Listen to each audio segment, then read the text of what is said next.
Hi, I'd like to begin the episode by thanking some folks who have given to our Patreon. People like David Giza, Ryan Bennett, George, Andy Retro Donakay, and John Ames. All of these are people who have gone to patreon.com/Duckfeed.tv, kicked us some money, and helped support this show and other shows like it on the network. You can be like them and get tons of extra stuff in return by going to patreon.com/Duckfeed.tv. Thank you.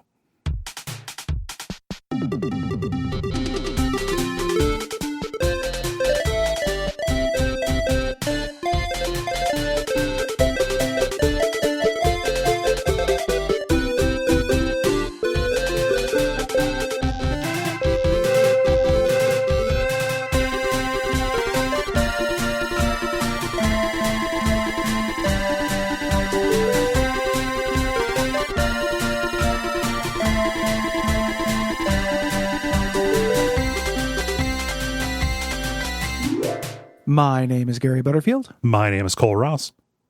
And you're listening to Watch Out for Fireballs Dispatch, our monthly show where we answer your questions, we talk about a topic, and we read your responses to that month's games. Yeah, and then at the end of the episode, we announce the games we're going to be covering 2 months from now. Although you can probably just check the Twitter thread or, the Patreon, because we're doing those images now. So a little bit of the suspense is taken away. Yeah, so somebody will tell you.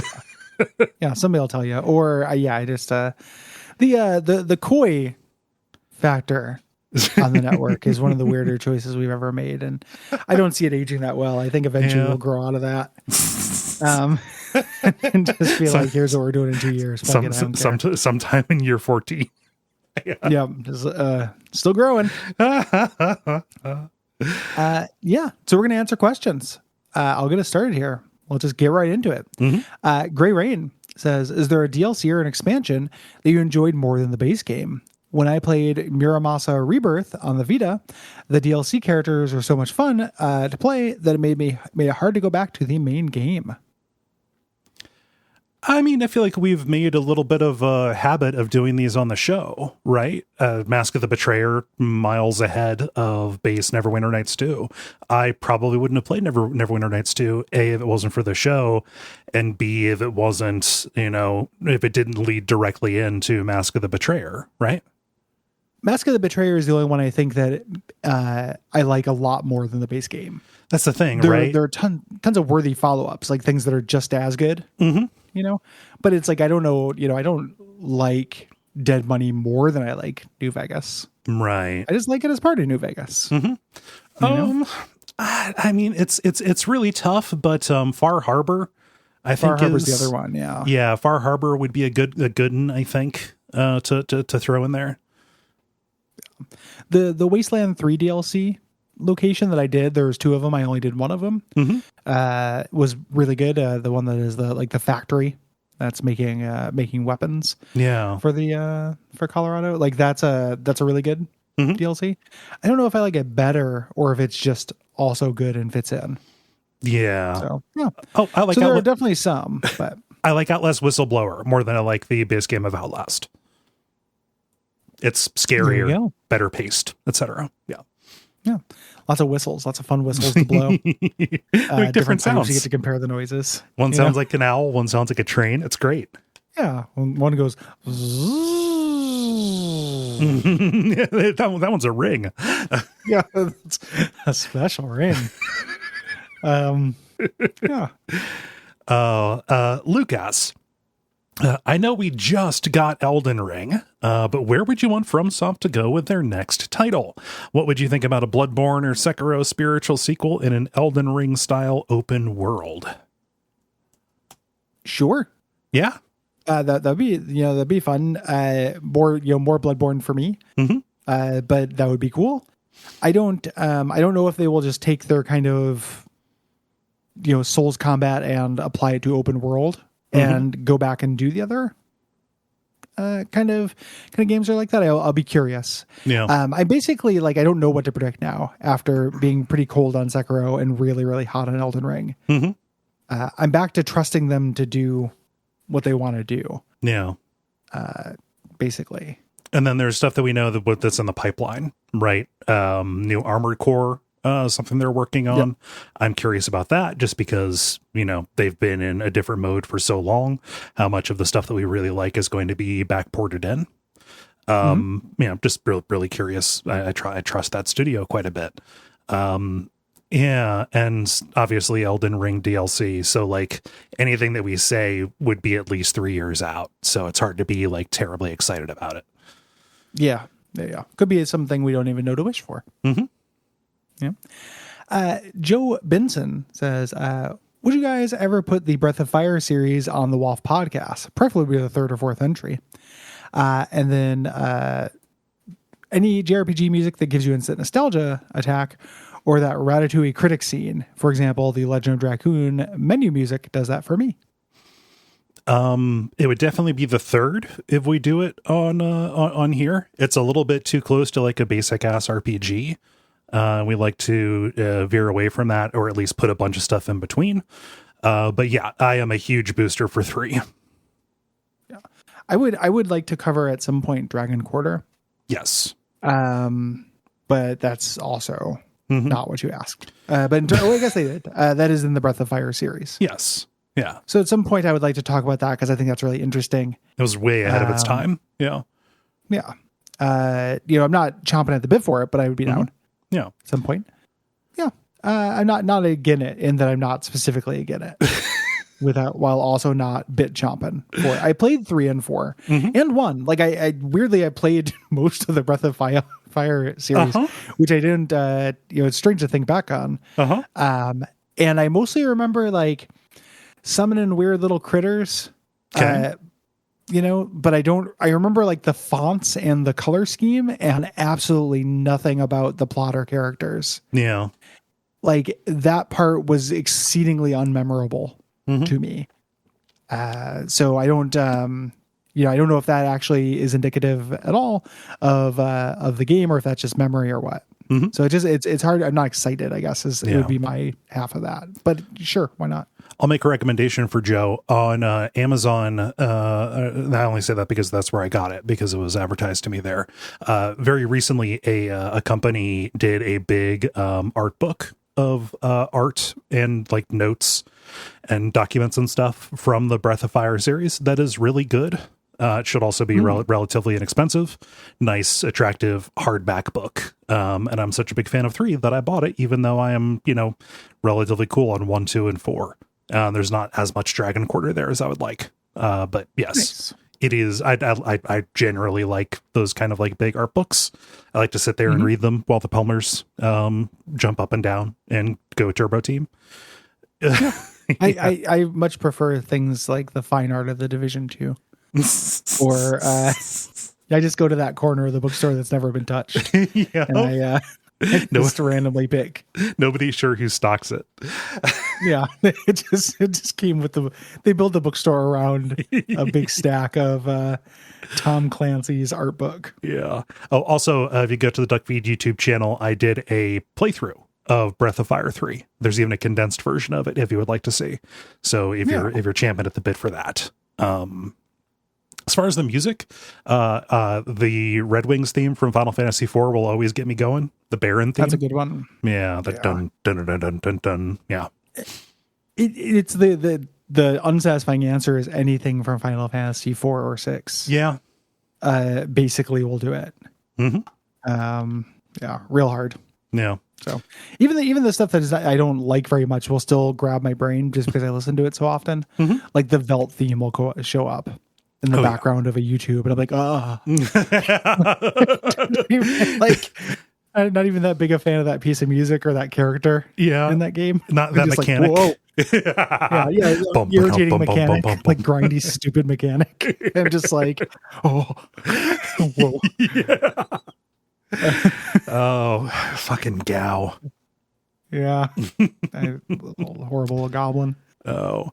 Naveen writes, is there a piece of gaming hardware that you feel special affection for? My DS Lite was with me through a rough patch in my life, and often playing a round of Elite Beat Agents or Final Fantasy Tactics was what got me through the day.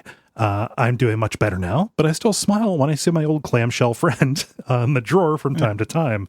Do you have any hardware, controller, console, accessory that you have a sentimental connection with?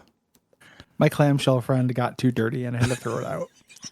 I can't keep it anymore, sadly. Like, they're hard to clean. I feel like this about two things. One, I love the laptop GBA. Oh yeah, yeah. My black laptop GBA with where I put one of my band's stickers on the back of it. I'm very affectionate towards. Yeah. And then my Game Boy camera, which is the reason I kept a Game Boy Pocket around, because I love that piece of hardware. Yeah. Oh, I didn't know you still had that. Yeah, that's great. Mm-hmm. You can buy adapters to put that in modern ones, but they're very costly. So yeah.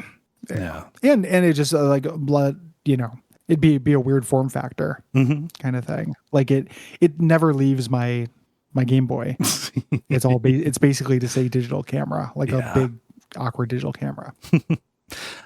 For me, similar. Anybody who follows me on Twitter knows that I occasionally just go into a multi-tweet long reverie about how much I miss the era of transparent plastic. Emblemized, emblematic of that would be my transparent purple Game Boy Color. You seen one of those? For some reason, I really associate that particular piece of hardware. I really wish I still had it. I don't know what happened to it. With like lots of like fun road trip vacations, like to Myrtle Beach and stuff. So like that's the piece of hardware that I played like Metal Gear Solid Ghost Babel on, and the Legend of Zelda Oracle games. Pokemon Gold and Silver, stuff like that. Lots of really good portable stuff. Nice. It's been forever since I plugged in an NES, but I love my NES Zapper. I just kind of keep that. Yeah. I keep that on a shelf, close at hand, out in the kind of common area of my house, because the sound that the trigger makes on that, the springy click, is one of the most satisfying sounds in hardware. It's a wonderful feeling. That sound is like 10 times better than any Zapper game. Mm-hmm. And it's comparing squares and rectangles because it's a sound to a game. Yes. But just listening to that sound is more fun than 1,000 Hogan's Alleys. Like it's so good. And like I was thinking about that because it's like I love a Zapper too, but like I don't like any Zapper games really. Like none of that stuff stood up. Oh, of course. Like even to me becoming a teen. Not let alone like to it as an adult, but the sound is really, really special. Yeah. Basically like any kind of old Nintendo stuff is a big thing for me. But those ones in particular, the dorkier the thing, the better. I hated the NES Advantage to use, but I love how it looks. Oh yeah. Oh gosh. I wish I still had my Super Scope. That thing was great as well, because what a absolutely unwieldy, ridiculous peripheral. I was more of a fan of the Konami Activator. Enforcer, whatever their big goofy blue revolver was that you played Lethal Enforcers with. Well, I think that made sense because you might use a handgun. Yeah, to do the things there. Yeah, you might not use a shoulder-mounted rocket-propelled grenade launcher to shoot Yoshi or help Yoshi. I forget. You do both. I love that 6-pack of games. I played a lot of Super Scope as a kid. I would love to get a Super Scope and do it for a live episode if those ever come back. Oh yeah. Tom asks, hey gentlemen, I want to get your thoughts on how you feel about how much video game time is too much when it comes to younger generations of players. When I was growing up, it was always a battle between my parents and me as far as wanting to play and then wanting me to put down the controller and play outside with my friends. Now with kids of my own, I'm much more conscious of balancing my young children's electronics time with outdoor and social play. Looking back, I do think I had an unhealthy addiction to virtual worlds that inhibited my social skills a bit, not to mention my mental health, meaning I would rather play video games than play sports and exercise. And I make sure now to encourage my kids to engage in outdoor play and socializing with friends over staring at a television screen playing video games. I'm obviously going to evolve this over time as the kids get older, but wondering what your thoughts and experiences are on this balance. So I want to preface this. I am unqualified to tell anybody what they should do with their kid. Also, Can I, good. put an asterisk on that real quick? Okay. I meant to bring this up before I read Tom's question. Do you want to go into a parenting advice podcast with me? Yes, let's go do it. We should probably do that right away. Like we do a lot of things on the network, and like I think that we're probably pretty qualified. Mm-hmm. I think that we should call it "You Can't Sue Us." Yeah, you can't sue us. This barren ball sack creates nothing. Not even piss comes out of it. Yeah, you can't sue us. This recuse would not see other people if you could ever help it. So there hasn't been a fertile womb. Anyway, please continue. I'm not making fun of Tom. No. Yes. Yeah.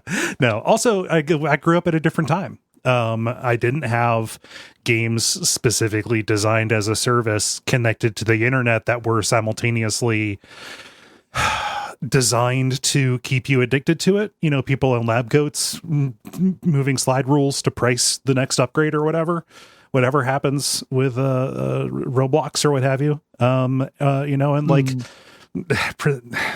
like when I was a kid, the majority of socializing didn't happen online.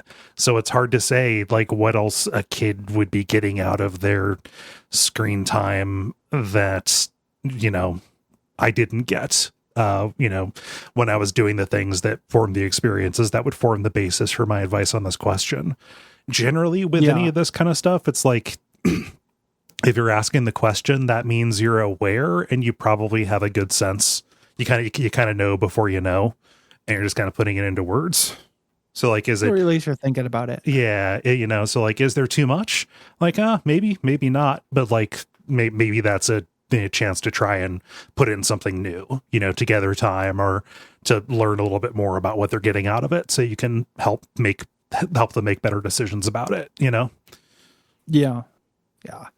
You said something in there that was going to echo something I was going to say, which is like right now. So my instinct and conventional wisdom is that like, you know, screen time bad, non-screen time good.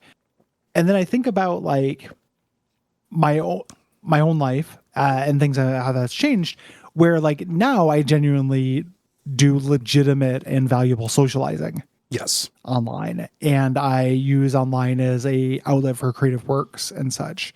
So I think with like kids, if you're growing up with like this world is significantly more online, I try to avoid an instinctual like reactionary kind of response to it, where it's like, oh, of course, because it was good in the past for kids to not be online, it is therefore good now. You know, so but again, at the same time, like there's 4chan and bullshit. So it's, you know, better you than me. You know, I'm glad I'm not doing it because like I don't want to answer these questions really. And then my own childhood was such a weird fucking nightmare that, you know, my experience in terms of my parents like caring or not caring about me playing video games and such isn't, you know, relatable. Right. Yeah. So, but you know, in terms of like kid stuff, it's just like, well, is it, I think it's worth questioning the assumption. Yeah. You know? Yeah. Like if I were a kid, you know, encouraged in if I had access to, you know, the internet, had access possibly to that kind of creative outlet as a kid and was encouraged, like maybe I would have done, you know, maybe that would have been really good for me. You know, I don't know. Yeah. The example that is, you know, that I have witnessed in the, you know, recent years, not so much anymore because she's so busy doing, you know, school activity stuff. But my niece, you know, like she watched a lot of YouTube, spent a lot of time, you know, just in her room watching YouTube. Could have been a concern, except what she was watching was like crafting videos and stuff. And learning how to make cool little things out of clay and learning how to draw, like really crafty stuff, right? And so like the YouTube, yes, there was a lot of screen time there, but that was supplementing. So that's why it just kind of becomes, you know, like use it as a basis for conversation and figure out if it's additive. Also, I played a lot of games, but like by the time I got into high school, a lot of that was, you know, playing Halo with my buddies coming over to my house, you know, in the basement. during the summer and stuff like that, doing LAN party kind of things. Dorky as hell, yeah, but I was socializing multiple times per week with a large group of people. Yeah. You know, and that turned into poker and a bunch of stuff like that, just like general hanging out time. You know, it was a social life. So turned into craps, turned into smack. Yep. Well, honestly, the next step after poker was weed, and I was not brave enough as a late high schooler to start doing a bunch of weed because it was a crime, and I cared about that then. Yeah, to stop because you would have been fired from, good boy. Yeah, I would have been fired for being a good boy. I was scared of it too. I'm with you. I also, but then like when I actually succumbed, I was like, this sucks. This doesn't do anything. It took high powered edibles and sleep. Yes. Yeah. I'm sure that my friends were not getting good weed. So yeah, I mean, I don't even know what they were getting. Yeah. Let's hear. Tony writes, what is your favorite random encounter that you've had while traveling in D&D or other tabletop RPGs, either as a DM or PC? Recently, I did one where my players dug up a suspicious grave that was on a path that they traversed the opposite way only the day before, only to find a small doll that the one PC remembered as being his as a child after a failed wisdom save, and refused to leave it behind. Obviously, the rest of the party assumes it is cursed, although nothing has happened yet. The doll will cast Spare the Dying on the PC the next time he goes into death saves, vanish, and only he will completely forget about the doll. I got the encounter from a Reddit thread and just slightly tweaked it, but I love the idea of a cursed item that was a boon, because I knew it would cause paranoia in my NPCs. That is a cool little story. But yeah, that's a great little story. Mm-hmm. I haven't done played in games or ran games with random encounters in a really long time. Yeah. I know even using that as a more general term, not the term to art random encounter, like even just having little side things. Like we typically have played things that have been more focused, and less kind of like free range. Go check out that thing. I've always kind of wanted to run a game like that where you just fill a world with interesting shit. Yeah. And then let people check it out. But it's hard because at least with my player group, that runs contrary to, their instincts. Yeah. They'll come across something, generally in my experience, it was a long time ago, but it was like, you come across something that is relatively minor, the players fixate on it, and suddenly that's what the session is about. Yeah. And even if you, or you introduce a macro plot thing that is urgent, that has a sense of urgency. It's actually kind of interesting. The players are just acting in a way that makes sense. It's the opposite of what happens in video games. Yeah. Because it's like, putting in Fallout 4 terms, just because it's such a funny example, like their eyes are on the prize of finding Sean. Right. And you can spend all of this time being like, well, what about this robot town over here? But it's like, no, the premise of this game is this is the goal. Let's go do the thing. Our characters, there's a time limit. Lives are at stake. Our characters would do this. Yeah. But it runs contrary to fiction and kind of adventuresome side dalliances. Yeah. I don't have an example of this because again, it was back in high school and I was doing D&D stuff. Yeah. I do have a bunch of old Dragon and Dungeon magazines that have those wretched like D100 random encounter tables where you're just wandering around and then just like, well, because of this dice roll, now there are 2 owl bears. Fuck. Yeah, boy. Like, this sucks. And probably around that time it was 2E or 3E. Probably 2E for you, so combat would have taken forever. Yeah, it's like, here's the night. I just I don't necessarily miss random encounters, even though Tony's story was very cool. That is a very cool magic item. Yeah. Let's do one more game question. Yeah, let's do it. Switch on over. Glucios says, what is a great part of an otherwise bad game you played, and why do you feel like that worked? Great part of an otherwise bad game. Yeah. I mean, the perennial example would be something like a game that is not very fun but has a really good soundtrack. So like Paradise Killer, the music in that bops for me. Yeah, that's a great part of a game that I don't otherwise like. Yeah, and then you always I always want to avoid, just going to a bunch of standard examples like, oh, like, the dialogue in Torment's great, but the combat's bad. And that's more of like the opposite. Like, it's more the one bad part. So yeah, the music in Paradise Killer. I mean, the music in Donkey Kong. Oh yeah. Those games. That's something that I don't like that game, but I think the music is great. Yeah, like undeniable. I think by volume, that's what you're going to get the most of. Is the good music in a bad or unfun game. Yeah, and like also tons of games look cool but aren't super fun to play. Like, yeah, I mean, like now the examples are. I'm thinking about in those terms. Like, I don't know, Iconoclasts looked great, but I didn't like that video game. Yeah. It's charming as hell looking. Gree, or Gris, or whatever that is, looks amazing, but boring as paint to play. Like, yeah, I got the metaphor like right away. Like, okay, it's about grief, cool, and it was just 3 hours of nothing. Very frustrating. Yeah. So yeah, there's actually tons of these. Yes. I mean, we're both tired.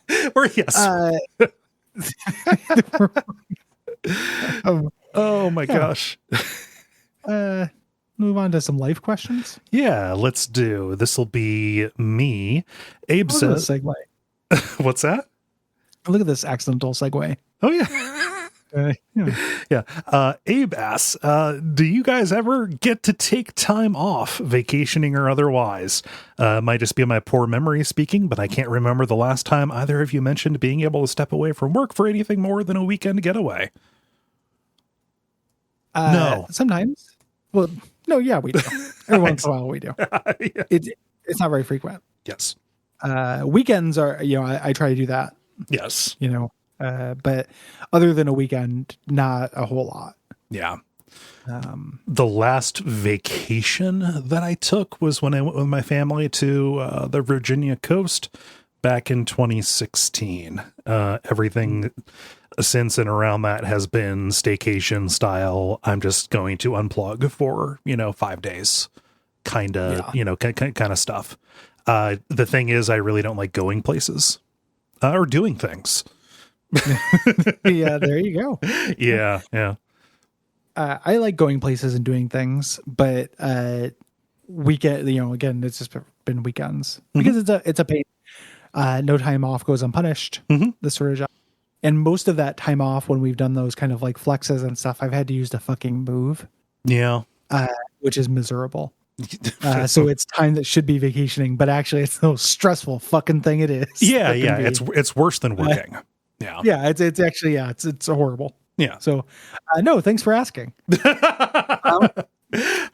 Hopefully this will change as we grow and get support and stuff. So there've been movements towards it. Yeah. Of just trying to get some time off. We usually end up having some time off around the holidays.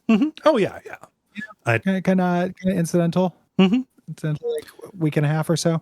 Yeah, I'd always the week between Christmas and New Year's, I try and keep clear. Usually, only one day on Thanksgiving week. If it's a big holiday like July 4th, I try not to record. I put schedule recording on those. So yeah, I try and make affordances there. But yep. Matt asks, when was the last time you did something in real life that felt like a video game? There's a new subway station being built next to my apartment, and so I've had to live with the knowledge that there's this big secret cave under my feet. So one night, I finally snuck in. It was okay. Is the statute of limitations up there, Matt? I don't know why my voice went into this storytelling mode on it. So one night, I finally snuck in. It was in the middle of the night on a weekend. So I knew no one would be working, but I still tiptoed around, stopped, listened for potential footsteps, peered around corners, etc. And running down empty subway tunnels reminded me of Fallout 3 or Metro. I didn't find any cool treasure or a boss of any kind, but I did see a raccoon that was chilling down here. He didn't drop any loot, unfortunately. I'm kidding. He's fine. No, thank you. That raccoon was the boss. Yeah, and the boss encounter was just letting him be a little guy. Yeah. And he won. Yeah. I recently inherited a farm from my dead grandfather's ghost and managed it for a couple of years. It was like a video game. Yeah. No, I don't know when the last. I understand exactly what map means, but I'm having a hard time thinking of an example. Yeah. The most uncanny, the feeling I think that Matt is talking about, even though this is such small ball version of it, is I very frequently will walk by an area, like just a little bit of industrial patch, and be like, oh, the Pit Fighters should fight here from Genesis's Pit Fighter. From the Pit Fighters, yeah. Yeah, like somebody could engage in some Mortal Kombat in this industrial space. And kind of frame it in my vision. It looks exactly like a shitty FMV fighting game. This would be a good arena. Yeah. Yeah. The thing I've done that feels most like this is very akin to Matt's example, which is it was like before a band or choir meeting or whatever. My middle school was this really old building. It was built in like the late 1800s or something like that. Getting into climbing up this one weird ladder that was in the men's locker room that went up into like crawl spaces in between the walls, basically the steam tunnel kind of things. If you went up and if you went down, I got to actual ass like sub basements and stuff. So it was like early morning, nobody was around. We got there at like 5 and the bus was going to leave at 6 and even the teacher wasn't there. So it was like, hey, let's take turns. 2 people going in while one person keeps watch, just in case we get trouble for doing this. But like doing urbex inside of, I should probably get tested for asbestos exposure at some point. Yeah. Well, it's also like it's so funny that like urbex is a video game esque experience, but it's such a specific part of it. Like you end up incidentally doing urbex a lot in video games, while it is not about that. In a general sense. Yeah. So, it's kind of weird because that's where my mind went to as well. Yeah. I go walking in the woods, a couple times a week. Got lots of nice woods trails around here. And that always feels a little bit video gamey to me. Like when you hear something rustling off to the side, and you think, okay, and you stop, hold still, and you try and see what it is. Usually it's a snake or a toad or something like that.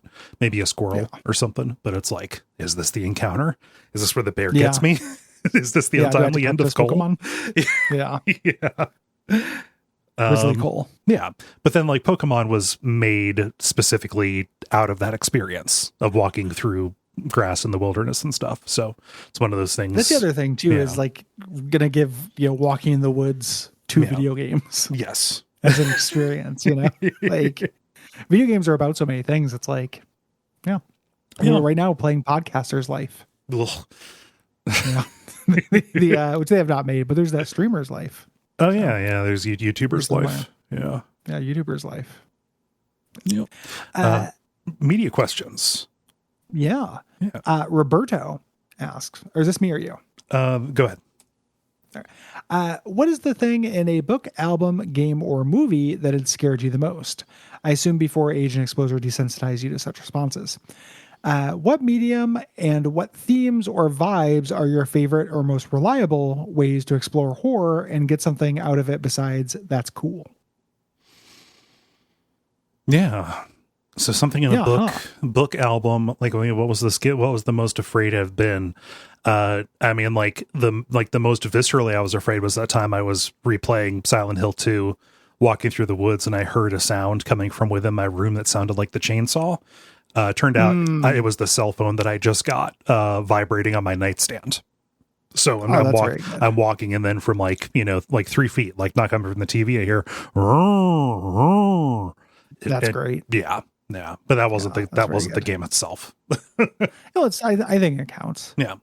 I don't. I don't know what would be most. I'm easy to scare in a game.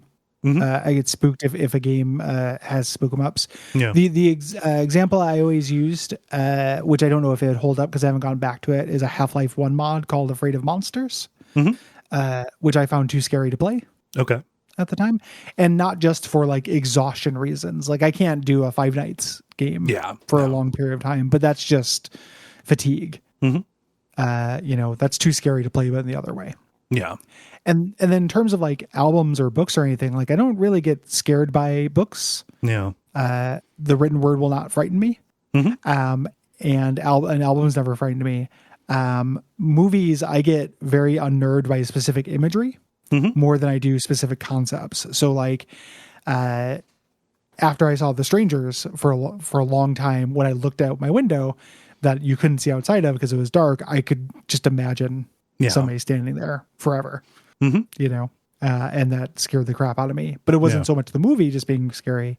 It was that image I took home and then posed it on my bedroom. Yeah. Like recently, Hereditary made me very afraid of dark doorways and like dark corners in a room. Yeah. And I'm not like I've never really like dealt with fear of the dark, whatever that is, nyctophobia or whatever. Yeah. Well, it's not the dark; it's what's in the dark. Yes, if you can imagine, Tony Collette just vibing, just vibing in the corner. Oh, like on the floor. Yeah. Well, yeah. Oh. In like a book, this is really, I'm generally not afraid of books either. I like horror literature just for quality of ideas, but like House of Leaves, when I first read it, really fucked me up, just because it was a very claustrophobic and conceptual kind of thing, and it was my first exposure to a lot of that kind of like space and disorientation horror. What does Holland have to say? Holland has to say, the dark gods of adaptation decay charge you with a 7 marry 3 situation. Other people would call this a fuck, marry, injure. How do we prefer to say that? Yeah. So tie each of these directors to a game franchise or movie adaptation. Okay. So our three directors are Rob Zombie, Quentin Tarantino, and Tommy Wiseau. Tie them to Deus Ex, Baldur's Gate, and Dishonored. Oh, rough stuff. Oof. Yeah, I don't know. That's hard. Those three examples seem specifically aimed to be a dagger in your heart because of the presence of, Deus Ex, Baldur's Gate, and Dishonored. I think you have the games are certainly. I don't have any particular animus towards any of these directors though, right? Other than like Tommy Wiseau being like being a fun hack, but I think Tommy Wiseau would be funniest in a Dishonored. Okay, I want to have just Jindosh and Pietro and all these characters with that kind of awkwardness, and him trying to do the action, of him sneaking, in and out between curtains and shit. And then my Quentin Tarantino Deus Ex, I'll take. Okay, yeah. Give me that dialogue, because it's a very dialogue based game. And just it'd be insufferable in a different way. And then Rob Zombie Baldur's Gate. Because I don't know why not. I don't know why not. Okay. I think Rob Zombie Baldur's Gate might actually be pretty good because he seems like the dork who would have affection for Forgotten Realms kind of stuff. He might take it 100% seriously, just with more gore. Yes. And that's a good way to do it. I think. Yeah. Yeah. And definitely a better pick than either of the other directors. I think Quentin Tarantino would be a better match with Dishonored because of the violence. The violence, I think that he could do like really shitty people really well. Just your ladies. What's the name of the lady at the party kind of deal? Lady Boyle. Yeah, Lady Boyle. Yeah. I think that he, Dishonored in the style of an Inglorious Bastards would be pretty fun. And Tommy Wiseau in Deus Ex is way too good for me. Having him in sci-fi. Why you might think so, but I'm telling you that dialogue is too good. Yeah. Okay. I think, tink. I speed my drink. It's a hat on a hat. Anyway, I think that the other two matches are too good, and Tommy got to go somewhere. Tommy do have to go somewhere. That's the thing with Tommy. How many do I gotta go? Coal mine canary. Another media question.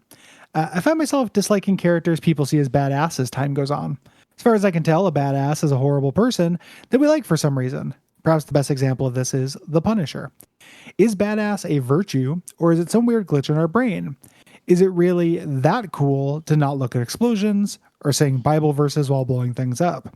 I'm hoping those more media literate can help me understand what makes a badass different than a villain, because the line is too fine for me to see. Buy-in is the thing that makes the last two different. Yeah. None of these people would be good in real life. Mm-hmm. So like the buy-in of the genre of something like The Punisher, and I'm not like a hardcore Punish hound, you know, but like the reason why you can look at like an anti-hero or any kind of anti-hero and be like, oh, this guy sucks. This guy I wouldn't want to hang out with this guy. The guy fucking sucks. Bad guy. Is the context they put him in and the contrast they put him in. It's part of the long, like, this person's kind of sucks, but they are good at what they do and they're better than the alternative. Yeah. You know, I think about, my favorite example of somebody who, might be called a badass. In a way, the entire show is a deconstruction of it, is Walter White. Mike Ehrmantraut. Oh. Well, okay. Mike Ehrmantraut is a badass, and yeah, that one's a little bit more complicated because I don't he doesn't really have like a fatal flaw, other than I guess maybe like too much loyalty, possibly a little bit too trusting. I think.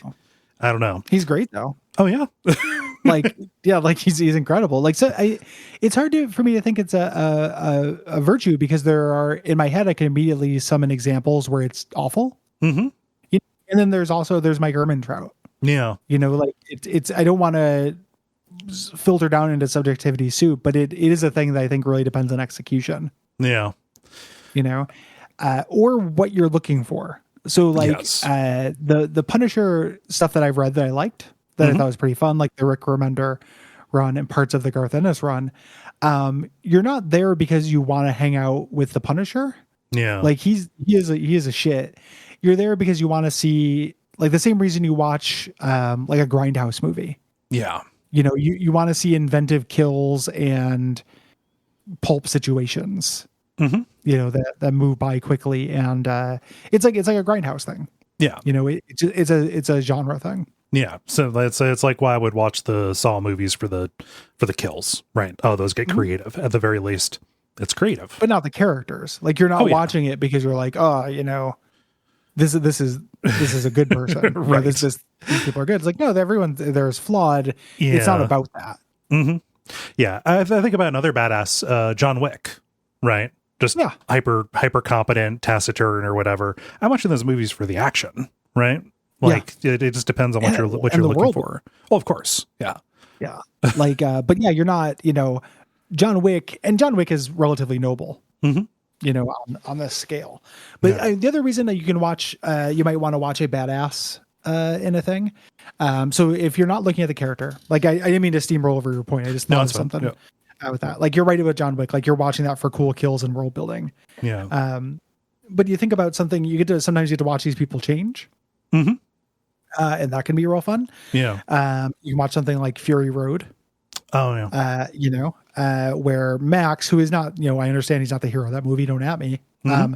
But he is a badass. He's Mad Max. He's not the biggest badass, again, don't at me. But he changes throughout the movie. It is about him taking some of those villain qualities that you're talking about and losing some of them. Yeah. Kind of getting over some of that shit. Yeah. And to go back to the Breaking Bad point, like, yes, to a certain degree, there is satisfaction in watching Walt grow, for lack of a better word, don't mean this to be sexist, but grow a pair. To learn to stand up for himself. But like, by the time he's saying, I am the one who knocks, like watching that in the context of the series, like that is the most impotent thing at his most impotent time. Like it is really, you know, just like what is interesting is the difference between his opinion of himself and his actual circumstances and how little control that he has, surrounded by these people who are so much better at what he does or what he pretends that he is. You know, Gus being the better kingpin, Mike kind of being the better operator, right? Yeah. That's why, like, Walter's part in that is deconstructing a badass. Like, yes. At no point is Walter White ever really a badass. Like, no. He thinks he's a badass, and sometimes, and a lot of times, other people think he's a badass. But we get to see how insecure, yes, you know, and fragile all that is. Yeah. I think it's just maybe some of them you're not supposed to necessarily like as well. You know, like they're not a hero. All of these cases, sometimes it's just a character construction. Yeah. To watch. That's my best take off the cuff. Same. So. Luke says, you've both talked sugar recently about the Venom movies, so I was wondering if either of you have seen the movie Upgrade. It released just before the first Venom movie. Same director as Invisible Man. Very good Venom-like action and gags. No, I have not seen Upgrade. Wait, did Lee Wannell, did he direct the first Venom? I don't know. I don't know who directed Venom. I just watched Venom. It's not for me. Listen, I'm on a see Venom diet, okay? I see Venom, I eat Venom. It's not, I'm not here to know a bunch of names. Okay. Yeah. Oh, no. Sorry. He directed the Invisible Man. I just, the reason I recognize the name because he wrote the original Saw, and he was the guy who played opposite Carrie Always in the bathroom. Yeah. Oh, sorry. I recognize that. I have not seen Upgrade. I do not know anything about Upgrade. I too have not seen Upgrade. I get it confused with Limitless. Oh, yep. Limitless. But I don't know the difference in my head. Yeah. I wish I did. Thank you for the recommendation. If it comes from Venom stock, I know it's good. Yeah. Venom. Tundelis asks, you talked a lot about games journalism and professional critics, but what about Steam user reviews? Do you leave reviews? Do you look at them? If so, how much do they factor in your decision to buy a game? How do you feel they affect the industry? I'm sorry, I miscategorized this. This is a bonus game question. Oh, yeah. About, I guess you're right. Yeah. I look at them from time to time. If I'm considering purchasing, I don't leave them. I don't put tons of stock into them. Yeah. Like any kind of publicly accessible review forum, you're going to get a lot of chaff in there in terms of like jokes, sarcasm. And then you're going to get a lot of laughable nonsense. Like, this isn't very good. 60 hours on record, you know? So I big grain of salt. Yeah. Kind of how I think of them. Yeah. I like the way Steam handles the like overall reviews and recent reviews. I think that's a good indication. It's probably a little bit lazy of me to like, I don't know, use that as an indication of if a game would be worth paying attention to as I'm looking for stuff like, say, to stream. But you know, generally it has served me pretty well. Weirdly enough, one thing that makes me real, that is really useful about them is time played. So if a game is not on how long to beat, if it's too small or if it's too recent or something like that, kind of looking to see what the median playtime is on reviews helps me figure stuff out. Again, if I'm about to stream or whatever. So I like that they put that. I like that they put that detail on whenever people leave a review. Not just for the, you know, laughably funny, I've played this game for 1,000 hours and they changed this one thing. Now it's a thumbs down. I do not leave them just because I already have a place to do that, which is my platform. Also, I'm also very persnickety about generating a bunch of data for somebody else, which is why I don't have like a Letterboxd account, right? As fun as it would be to kind of keep a database of that, I'm not going to give that to a company. Yeah. I don't know about, like, I have thought a lot about the Letterboxd kind of thing, and this medium, doing the podcast, having our jobs as a place to stick reviews and stick thoughts about things is very useful to me. I don't know what I'd feel like without it. But my suspicion is that I do not have the urge to write a review, outside of something like transient, like Twitter. Like, I don't think I need there to be a permanent record of most of my thoughts about things.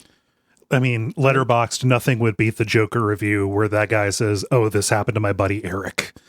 Yeah, using it for comedy seems great. Oh yeah, because that's very good. It's happened to my buddy Eric. Very good. Man, can I tell you a joke that I can't get out of my head that I just saw in a place?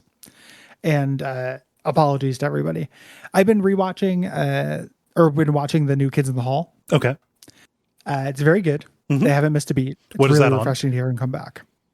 What service is that on? That is on Amazon. Amazon, okay.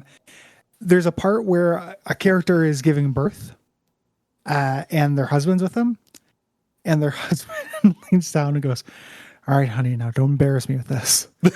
And I can't get it out of my head how funny that is. Saying, "Don't embarrass me." Dude, that is so funny. That's fucking killing me. That is really good. It's like part of like a real absolutely like banger, sketch in general. But like that part, it's like, okay, don't embarrass me. It's so funny. Focus up. Really eyes on the ball. Don't fumble. Don't let this. I don't want this to reflect poorly. Very good. Yeah. I need to watch those. It's very good. I've seen it, but your recommendation is good enough anyway. But I've also seen other people raving about it, and it's wild that they could continue to be as good as they were because they were really good. Yeah, this guy should never have to work another day in their life. Oh yeah, geniuses. Let's see here. This will be. Do we want to do show questions or move on to lightning round? Let's do just a couple, just so we do the different categories. Yeah. Let's do one or two. Yeah. Evan says, after 10 years, I can now say that WAF was definitely a significant part of my childhood. Oh no. I recently went back to the first few episodes of the show to see how much you have changed, only to be 5 minutes into the Mega Man X episode and hear the question, do you think Malcolm X would have been more successful if he had the same powers Sigma has? Never change, boys. Anyway, my question is, have you guys ever looked back on your past works and either cringed or learned from them? I just assume that they're going to be embarrassing, so I try to do it very little. I don't necessarily think it would be embarrassing, but I don't look back on them because who has the time? Yes. Yeah. There's too much stuff, and I just don't. There's other stuff I'd rather do. Yeah. And I'm sure there are things that would be embarrassing that I regret. Not that very funny Malcolm X line. Okay, down with that. But I'm sure that there are there are jokes I wouldn't make. Sonic 3 sketch is pretty mean to people who want to have sex with Sonic, which is still something I don't get. But it's also pretty over the top mean. Yeah. In a way that I don't care as much about it anymore. Like there's lots of stuff like that where. Probably some change. Very early on, some loose comments about people on the autism spectrum that I regret and sincerely apologize for, and never would make that today, but. And probably a couple jokes about furries as well. Yeah. If I had to guess. And that's something that I still don't, get, but I have no hate in my heart. The thing I'd be most embarrassed about is, why, young me, did you feel like you had to have a feeling about this? This doesn't matter to you. It's okay. You don't need to muster up this animus towards this thing that doesn't really affect you that much. Yeah. I promise you, there are things, even petty bullshit. It can still be petty bullshit. There's better petty bullshit for you to be annoyed about. Not trying to tell you, young Gary, that you only can be annoyed about things that matter. Just better things that don't matter. Yeah. No, it just there are lots of things where it's like you don't have to have an opinion. It's none of your business. Go, Genie, you're free. Yeah. That would probably be the big things. Yeah. I would look back on. Yeah. You Thinking back. Good. Yeah. Or no, I was just going to say, I guarantee there are also just like 1,000 things I'm not thinking of. Just like, oh, I was cranky that day. Mm-hmm. Like, I'm not going to, throw myself on a pile of pitchforks about it. Yeah. But there are just things that like, I'm sure that I wouldn't feel great about. Mm-hmm. And that's just going to have to be okay. Yeah. Because it's there, Nature of being a person. Yeah.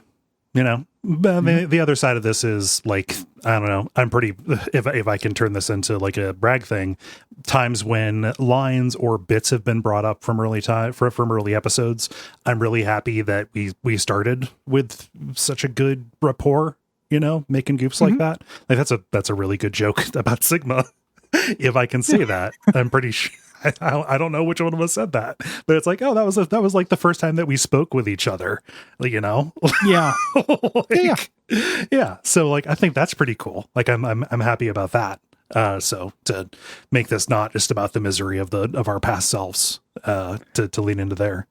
I don't know. I just thought that joke was really funny.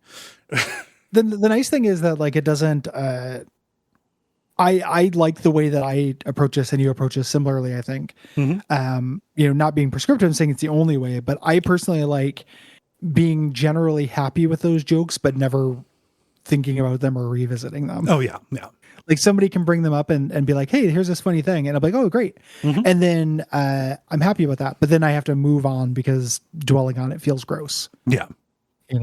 So just rest assured that, looking back on those things, there are things I'd be embarrassed about and things I would feel bad about. But don't, and I feel generally good that I think that we have made good jokes for the entire time and good points, but not that good. Right. I'm not about to throw myself a parade around it. Yeah. In either case, either feeling good or feeling bad, it doesn't really come up just because we're always thinking about the next thing. Yeah. Which is the secret. When you're not working, when you're not thinking about, work. So, yeah. Or when you are just thinking about work. Yes. Lightning round. Let's do lightning round. Let's see. So Bryn writes, hi, Cole and Gary. When you cover games that have co-op like Divinity, Souls, etc., do you ever co-op with each other? No. We play games at different times. So scheduling it would be a pain. It would. And we talk most days a week. We do a lot. Yeah. It would be very difficult not to want to turn into content. It would be very difficult not to go into show rapport. We'd feel weird about repeating things we said on stream. Yes. Or on co-op later in the show. Yeah. We're using bits that we came up with. It would take away the spontaneity. Also, yes, we play at different times. I tend to play games in the morning. You tend to play at night. But we're in different time zones as well. That 3-hour difference accounts for a lot. Like the time we record is like the one time of day where both of us are like, have in common where we would be like active and ready to be, doing work. Right. Yeah. So, no. Nope. Greg asks a quick question for each of you. Cole, which game do you think has the more powerful plot twist, BioShock or KOTOR? Gary, which animal or creature, fictional or not, would you like to blend with a beholder to make it even more perfect? So for me, KOTOR, just because there's more time for it to marinate. I think that, it's just a bigger, broader story. It is a bigger context shift by the time you get to that particular reveal. And I would to make it even more perfect, because like cat beholder sounds good to me. As somebody who likes petting cats. Okay. But if I'm trying to shore up the weaknesses that a beholder has to make it, more powerful and everything, I might do something like, I don't know, Tarask. Oh God. Yeah. Unstoppable. Yeah. 70-story beholder that's immortal. It'd be a galaxy level threat. Yeah. It'd be more perfect. Can I pitch something to you? Yeah. Beholder, but instead of little eyes on the end of the stalks, it's other beholders. Okay. Like a beholder fractal. Yes. And then you keep going with those. Xenos Beholder. Yep. I think that might be the name of the gangster beholder in one of those sets. Oh God. Yeah, no, I'd be down for that. To definitely make a beholder like scarier. I thought you were going to say instead of eyes at the end, they're just like dicks or something like that. I was like, No. I went that conceptual seems with less it. perfect to me. Yeah. I went conceptual with it. I didn't go gutter. Yeah, good on you. Matthew writes, what were your favorite gaming magazines growing up? And what do you miss about video game printed media today? Oh boy, EGM. EGM was great. Yeah. EGM's really, really good. Great computer electronic video game magazine, something like that. Yeah. And then there was a computer games magazine that might have just been called Computer Games that I had that I loved. I like flipped through every issue to death, even though I did not have a computer. So that is how I raised like Willie Beamish and Elvira games, and It Came from the Desert awareness as a kid without ever actually having access to them. Yeah. Love those things. Oh, Tips and Tricks magazine was really good. Because it was, if you were if you did not have the money to get a bunch of new video games, getting tips and tricks for like little like partial miniature walkthroughs of games was a great way to just kind of like experience like what these games were about by proxy. Yeah. And then in terms of what I miss about video game, printing today, every once in a while, so I'll go to a Barnes and Noble from time to time because they have a big robust magazine section, and I always flip through the video game section. And there are a couple imports, like there's Edge magazine and there's Retro magazine from Europe, and those are great. They're doing good work now. But the new video game magazines, if I pick up like a computer game magazine, the feel is entirely different. There is not any kind of like magazines have always been basically just ads. Yeah. They feel more like ads now than they did when I was younger. Part of that just increased advertising content like in them. And part of it is just the way the layouts have changed. So instead of like a dorky hand-drawn map of a Contra level, that is still kind of an ad for Contra, but has this kind of homegrown, homemade feel to it. That is what I would, I miss that. I miss like the relative distance and depth. The fact that it came out once a month meant that what was in there, they had to beat a deadline to get it in, but also it wasn't like timed right away with the release of it. Sometimes there was, distance to it, which is neat. Yeah. And, I don't know.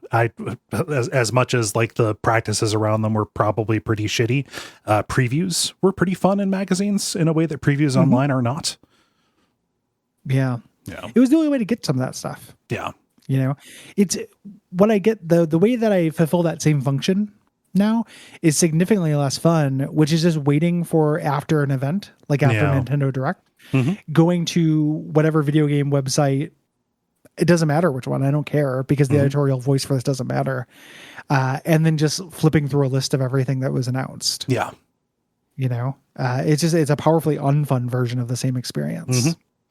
Also the event of it, like I would, just wait with bated breath for one of those things to come in. And then that would be my afternoon when I got home from school, was sitting down and, tearing into it.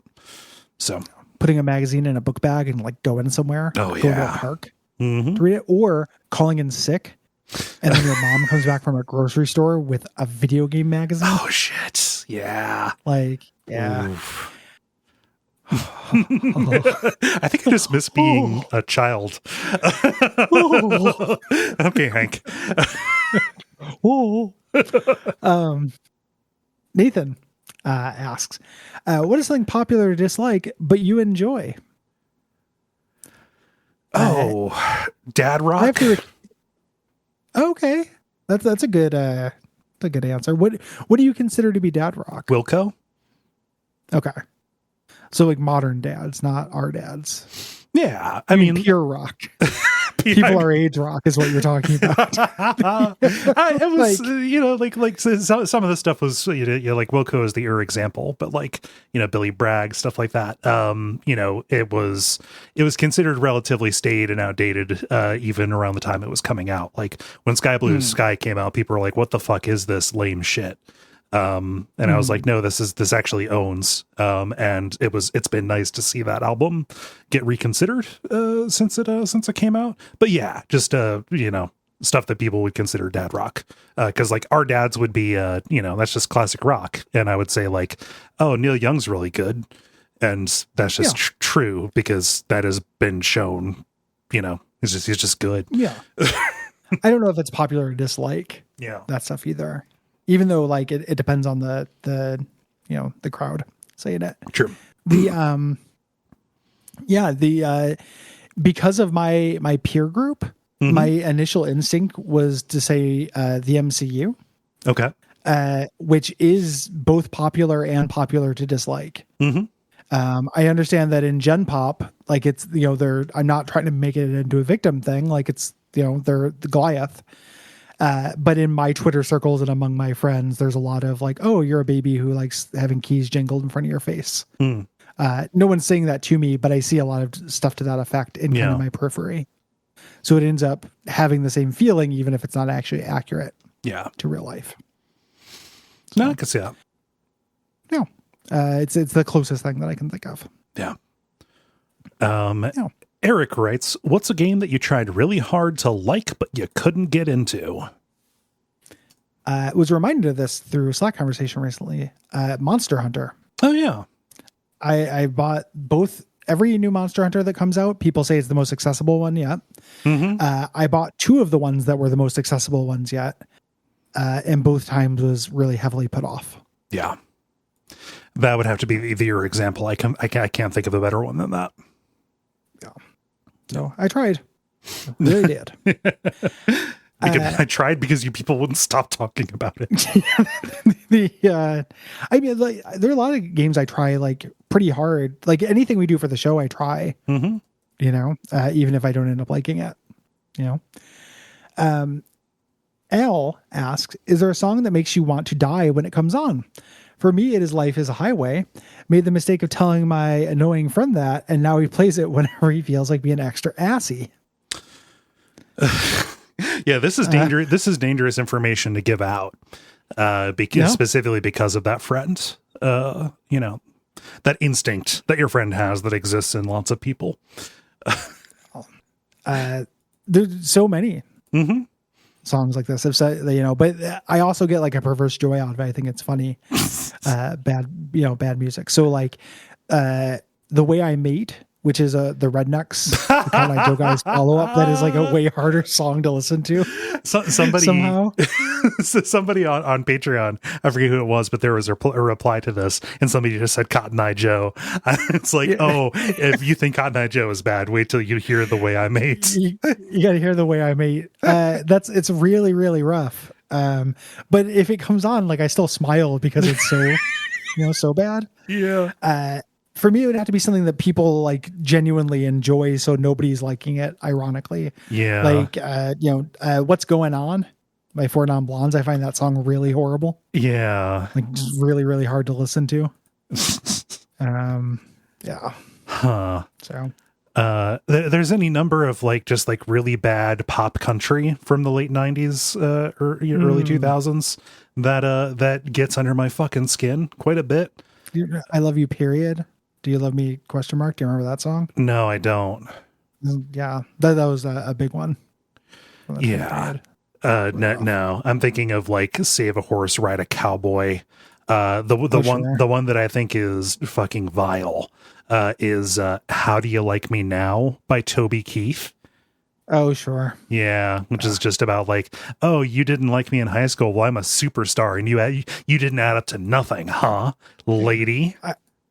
I like you the exact same amount as I did before. Yeah, which is like it's kind of this. It's a little bit the same sentiment as like a Rolling Stone, to a certain degree, but also at least that is a good song musically. Yeah. And this is a wretched song musically. Yeah. I hadn't really thought about how much it affected me, but last time, a very frequent thing for me in the band is making fun of, songs we think are bad. And how annoying old time rock and roll is. It's so bad. It's so Bob Seger, whatever. It's so funny that he's like, "Don't take me to a disco." And I'm like, nobody's fucking gonna take you to a disco, my man. Yeah, you won't even get me out on the floor. Yeah, you'd ruin the vibe. Stop it. Listen, your mission: get Bob Seger to a disco and get him out on the floor. Agent 47. That is Bob Seger. I think it's Bob Seger. I could be wrong with that, but he's like, yes, I'll get him out on the floor. I can be quite persuasive. I just love it. I'm just the most declarative statement in the world. Don't take me to a disco. I wasn't thinking about it. Unprompted. I mean, good. Thanks for the heads up, I guess. It's a media's weakness. It's like his vampire, like Dracula weakness. Oh my gosh. Van Richten's Guide to Seekers. Jake asks, could I please get an update on Buffo the Clown? I'm desperate for info. Any knowledge that I have about this is probably not great. He retired. I'm still part of the Facebook group for Friends of Buffo the Clown. Yeah. And I get alerts where it's somebody being like, "Hey, is Buffo still okay?" And the page doesn't respond. Yes. So it's like it's a no news is not necessarily good news situation. Yeah. The most recent update I have no idea if this person even knows, but somebody asked in late April, like, "Hey, what's up with him?" He says Buffo is retired and enjoying it. So yeah, I can only we can only hope that's true. Yes. Yeah. Tyler asks, "What is your favorite King of the Hill episode?" Sorry if this has been asked before. I don't think it has. I don't know if it has been asked before, but I've got an answer. Yeah. What's your favorite? The Exterminator from season 5. I like Dale-centric episodes because Dale's my favorite character on the show. It's the one. It's the one where he can't be an exterminator anymore because he's inhaled too much poison. So he has to get an office job, and then they find out that because he's such an asshole, he has no problem firing people. So they make him head of HR. Oh. I think it's really funny watching Dale Gribble try and work an office job. Also, Lisa Kudrow plays his boss in that, and she's really good. Nice. I can't fire him. We were married briefly in the 80s. Nice. Yeah. I don't remember. It's been a long time since I've done a King of the Hill watch. I'm not as familiar with it as you are. The episode where Joseph kind of learns about his provenance. I remember being like unusually touching and good. Oh, where Dale makes him think that he's the son of an alien. Yeah. Yeah. The John Redcord, plot coming home to roost with Joseph. I remember that being like really good. Yeah. Need to watch that show again. It's really good. I really loved it, and I'm sure it stands up. It's a banger out the gate. Yeah. Good stuff.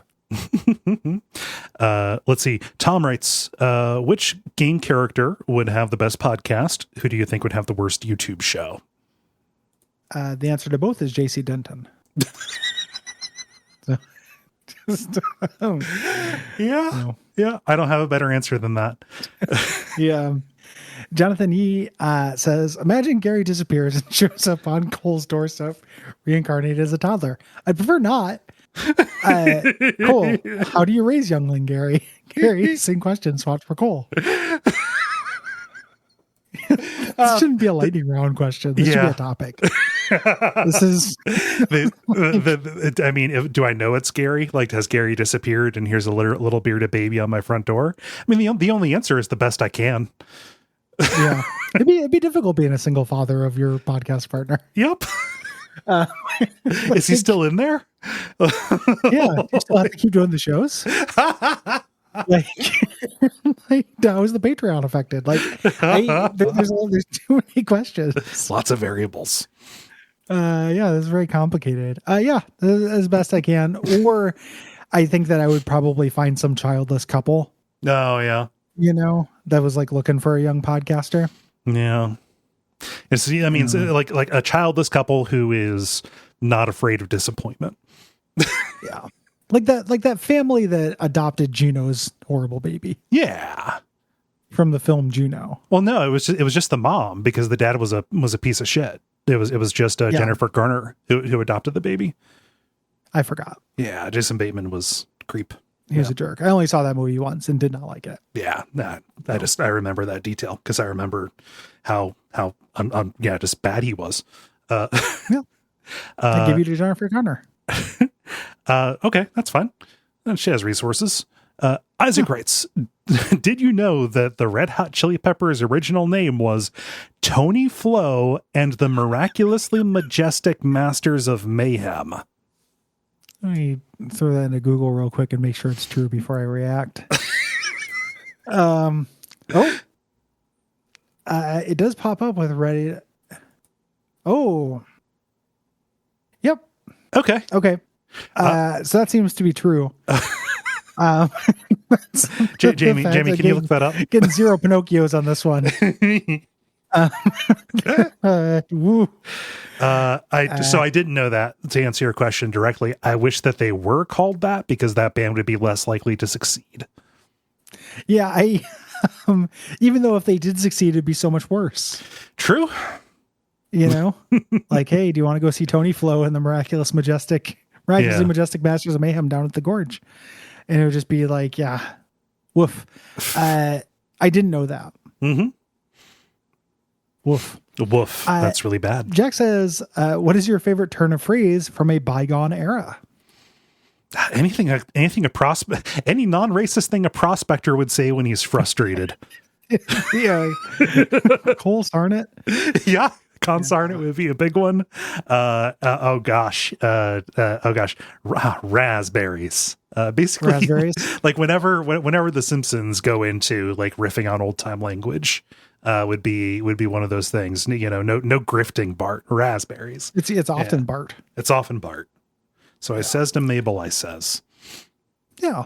Those are all good. Mm-hmm. I don't know if I have anyone better than that. No. I recently I was like looked at some kind of Twitter thing that had this Kurt Vonnegut quote, and I assume it's old timey because it's a Kurt Vonnegut quote. Yeah. But he was talking about writing rhyming poetry, and he's like, you have to make it rhyme. No fair tennis without a net. Oh yeah. And I've been thinking about no fair tennis without a net a Mm. lot lately. Yeah, that's pretty good. I like that as a that gets down to like an aphorism level though. Yeah, I guess that's true. Yeah, they're outmoded words that I enjoy. Not to crib too hard from Zen and the Art of Motorcycle Maintenance here, but the word gumption I think is really useful. For like combination resourcefulness and resilience. Yeah. Grit. Yeah. When grit won't do. When you want it to be just a little bit more dorky. Yeah. And then Ryan says, Gary, do you say anywho outside of podcasts? Cole, do you know anyone else who says anywho? Yes. Yes, I do. I probably do. I just don't fixate on it as much as you do, I think. Maybe. A question asker? No. Anywho is most often deployed at the as a non sequitur. After you say something to which there is no response, it's like XYZ, ABC, anywho, and then segue to something else. That is usually the way it is deployed in modern diction. Yeah, it's like whatever or moving on. Yeah, It's very useful. Yes. Anyhow, also works. Anyhow. We've got a topic. Yeah. Anyhow, we got a topic. Is this, I'll read it. Okay. Here. William asks us to speak about revisiting and replaying games. If a game gets some kind of DLC after you played it, like Monster Train, how likely are you to go back to it? What makes you want to? Are there any times you go back to a game you haven't finished but enjoyed? If I'm jumping back into something like I did with DOS 2 over the 2 years it took me to complete that game, I like to rework my character into something different than what I was playing before. We're going to expand that to kind of replaying games in general. Broadly, the answer is it's a mood thing. Okay. To a huge degree. If it is not dictated for work, jumping in, I am much more likely to replay something that I have played before if I really enjoyed it and it is there for comfort. So see Stardew Valley. And I think that I will, a new piece of content coming out for it is not necessarily enough to make that happen, though I will put off a replay if I know that there is big content coming down, right? So like when I knew Stardew Valley 1.5 was coming out, or it was out on PC and I was waiting for it on Switch, I had a real bad Jones to play the game, but I put it off for a while for when that content update came out. And then after it came out, I waited until I had that feeling again to where I really needed something to fill that Stardew Valley shaped hole in my life, which is often, we often call that hole depression. And then I jumped back in with full force and vigor. Yeah. No, same. Like, when I have to, I also do the fill the depression hole version of this, for sure. If in terms of like the operative version of this, that's non-depression based, that is like DLC based or new content coming down the pike or something we're going to do for the show. Same as you. I will just kind of put it off, and because there's a chance I'll end up redoing it, or there's a chance that I want to do it a better way. I want it to come out. In terms of depression, though, I think that's a more complicated. Like, there's a little bit more to that. And one of the reasons why I wanted to do this topic is because I've been thinking a lot about how anxiety and depression, we've talked about this before, it's just been coming up a lot for me recently, can make the easiest thing in the world, which is consuming something, make that act insurmountable. Yeah. So it's almost like I will replay a game and it's almost like blending up my food that has already been chewed. It's like I had to make it even easier. Because you know what's coming. The contours of this. Yeah. Yes. Like, it's not only so if the most, and this is depression talking. I don't actually think this way. This is my negative thought spiral that can happen when this happens. Is the highest virtuous thing I could do is like create something new or work on something new and cool. The next thing would be something like edifying. If I'm not going to draw a picture or write a thing or work on a new project, I'm like reading something useful, something nonfiction. Then it's like reading some trash, watching something useful, watching some trash. And at the very bottom, it feels like it's redoing a thing that I've already done that I know exactly what will happen. Yeah. It feels like such a gross compromise to me. And again, I don't stand by this. It's just what this is an unhealthy thought that I need to interrupt. But it just ends up feeling like such a gross compromise to me. I don't have a conclusion for that. It's the last thing on a hierarchy that I end up landing at a default, and provides a lot of complicated feelings. It does, right? Because there's nothing that is a better solve in the moment, especially if you've already been sleeping too much. It's like, okay, well, I could take a Benadryl and sleep more, but I don't know. Always an option. It's always an option, but in the absence of something else, like, okay, don't want to watch a new show, putting on Bob's Burgers or King of the Hill again, like that will fill in the background, but there is still the active thought cycle that needs to, be occupied. That process, that loop needs to be hijacked, or else it starts drilling in a bad direction. Yes. So it needs to, I need to harness that energy lest it lest my mind use it to turn inward and destroy itself, right? And so that's where those cycles go to, like, okay, I'm going to sit down and play House Flipper. Are there small repairs that I need to make around my own house? Yeah, there are. But it is better to do them in this explicitly engineered loop where I kind of know what the missions are. Nothing about this is difficult, but it is performing small tasks and making small decisions that is, perfect for capturing those cycles and hijacking it and putting it to better use, right? Nothing is difficult and nothing is surprising. Yes. And that's a valuable thing.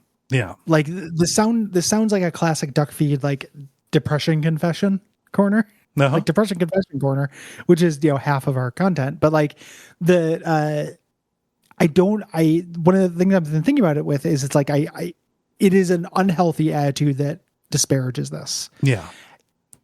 I am being too hard on myself. Mm-hmm. It is sometimes there is value in a thing that is a series of small decisions with zero surprises. Yes. And it's, so you've been replaying House Flipper. I've been replaying Thief Simulator, and I started replaying Divinity Original Sin 1. Okay. Because I never played the enhanced edition of it, so it's kind of new content. But also I just wanted to fuck around in that combat engine.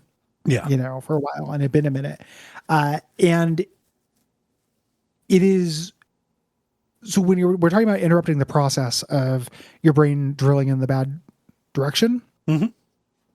that is a surprisingly difficult throttle to feather, right? Yeah. Like, so we, echoing basically what you're saying is it's not enough just to be easy. Mm-hmm. It has to be, and it's a very specific thing I'm going for. Mm-hmm. So when I think to myself, my internal critic is like, you aren't doing anything with mm-hmm. this. Like, you're not enriching your mind. You're not contributing to your body of knowledge. You're not contributing to your critical acumen mm-hmm. by doing this. Like, this is not good for you. This is not filling up any meters. It's medicinal. Yeah. What it's doing is it's stopping a meter from bottoming out. Mm-hmm. It's maintenance. Yeah. And that, and that can even be true if it's like, all right, well, there are games where you're not really going to be seeing new content, right? But still the act of playing them, people make their, just like that's all they do. I'm thinking of games like, I'm not really a Civilization guy, but people talk about getting lost in playing a game of Civ. Think about any mm-hmm. other city builder or, like Factorio or Satisfactory, right? Other games that I have gotten lost in where like, yeah, technically like, I am engaging with this, even though I have played many, many hours of this before. But because I feel like I got this before, it still does not feel additive. Like I got the value out of this. I've talked about this. I've made it into content, but also like nothing is surprising me about this because I kind of know the scope of things that the game is going to throw at me. Right. So it's not mm-hmm. just about narrative things. Right. Yes. Yeah. It's that comfortable bounding box you can settle down into. Yeah. The positive framing for this that'll happen sometimes is that I will be driven to replay a game just by being reminded of a single cool thing about it. Yeah. Yeah. And I don't know if you do this a lot, but I'll restart a game a lot and then mm-hmm. not continue with it. Oh yeah. Yeah. I'll just be like, we did Deathloop and I was like, man, Dishonored. Mm-hmm. And then I reinstalled Dishonored 1 and played the first couple levels and I was like, okay, cool. I've renewed the license in my head for Dishonored being good. I've renewed the copyright, and now I can like kind of refresh myself and move on with mm-hmm. my life. I don't need to, I played that game like 4 or 5 times now. I don't need to do it, actually do it from start to front. But you get the taste of it, right? You get the sample. It's kind of like watching a trailer for a movie that you've already seen that is good, but you don't want to put the time in, to watch the entire thing, right? Or just like clips of it. Yeah. YouTube will be like, hey, do you want to watch this like really awesome scene from There'll Be Blood? And I'm like, yes, I do. I don't necessarily want to spend 3 hours watching it right this second. Yeah. No, that's a good way to do it. Yeah. And also sometimes it's just been long enough to where like, I feel like I will get something new out of this. I feel like I will, mm-hmm. Benefit from it in some way. So there's also that, you know. Long enough or dense enough. Like I restarted, I did a second playthrough of Elden Ring immediately after finishing the first one and found tons of stuff. Mm-hmm.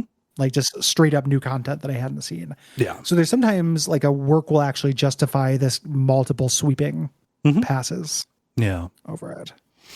Yeah. To go back to the negative framing about that, something kind of clicked with me, which is like, there are times when you are, what's that discredited idea of like willpower being exhausted? Phrenology. Yeah, you're thinking about phrenology, and you're going to bring this into phrenology, and I've been waiting for you to do it because I had a similar idea. Okay, cool. Precisely. You know me too well. It's like executive exhaustion or decision fatigue or something like that.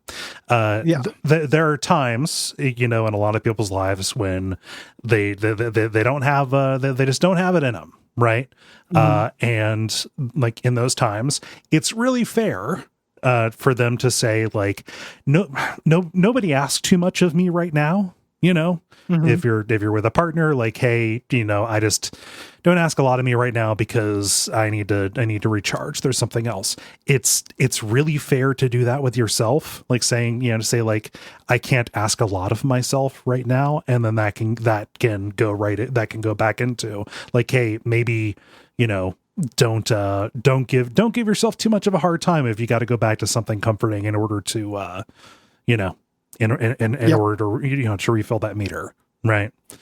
100%. And then I think that counts, that same grace that you would extend to somebody else, you can extend to yourself when it comes to, not necessarily adding to your catalog by playing something new or challenging.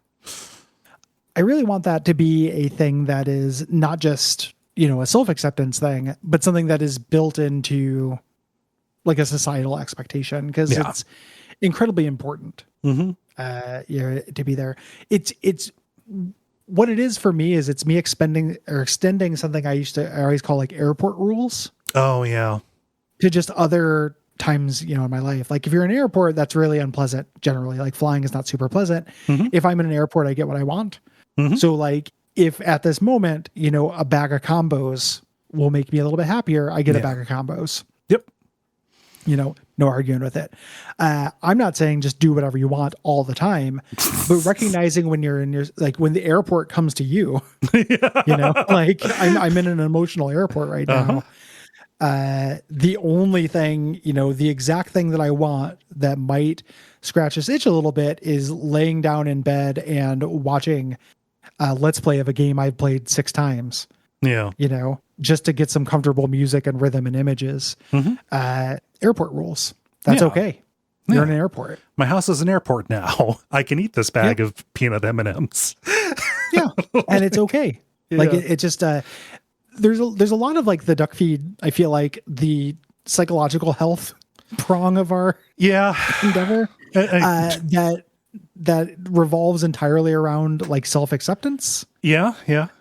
Which is I'm pretty comfortable with that. Like if it's going to revolve around something, I'd rather have the Do As You Feel festival than the Do As We Say festival, so to speak. But it's amazing how often something like this, like I kind of came into this topic and was thinking about this topic. Like I had a lot of new things to say about it other than be nice to yourself and it's going to be okay. But that's really what it always comes down to. Pretty much. Like it just, don't be so hard on yourself. Like it'll be all right. If this makes it like life is short and hard. And if you can grab pleasure in this, like, and you're not hurting anybody, do it. Hey, Gary. Yeah. It's not your fault. Yeah. It's not your fault, man. It's not your fault. Don't worry. Use sunscreen. No fair tennis without a net. It's I don't know. We kind of backed our way into a thing that we talk about all the time, but I think it's valuable because we're right. Yeah. And also about we're right. And a new question doesn't miraculously make us new people. So that's 100%. Yeah. So let yourself replay shit. If that sounds good. It's fun. Permanent game or we don't like Eternal games very much. Like, they're games that we both have played over and over, but we don't go in for like a Destiny or a WoW or anything, or a Final Fantasy 14. That's okay. If that's what does it for you, Godspeed. Yeah. You go. Do it. Love and support. Be nice to yourself. Eat some peanut M&Ms. Yeah. Want to read some responses to games? I do. Okay. I'll get us started with the beginner's guide. Mild spoilers on this one. Kind of mild spoilers about all of it, with Max Payne 3 as well. But Kilo says, after playing the beginner's guide, I had an interesting discussion with a friend from university. We'd met in our very pretentious creative writing program and had a lot of fun challenging each other to create meaningful art. If this sounds insufferable, I promise we were. One topic we had focused on is where art is. A professor once said, quote, "You haven't written a poem until someone reads it." And we took this to mean that art existed in the context and interaction of audience and subject. This made the beginner's guide very fun to argue about, since its context changes so heavily on repeated plays, and how Davey is trying to communicate his context and must inevitably fail at doing so. Yeah, that's interesting. I don't necessarily agree with what your professor said. That's an interesting, prompt for thinking about. Definitely related to the game. Which is, like, oh yeah, you absolutely can make stuff for yourself. It's not publish or perish in real life, right? Yeah. If you don't make a video game in real life, you die in real life. But it's but as an intellectual exercise, because it reminds me of the, like, something is art when you hang it up in a gallery. You end up with like that kind of thing. Yeah.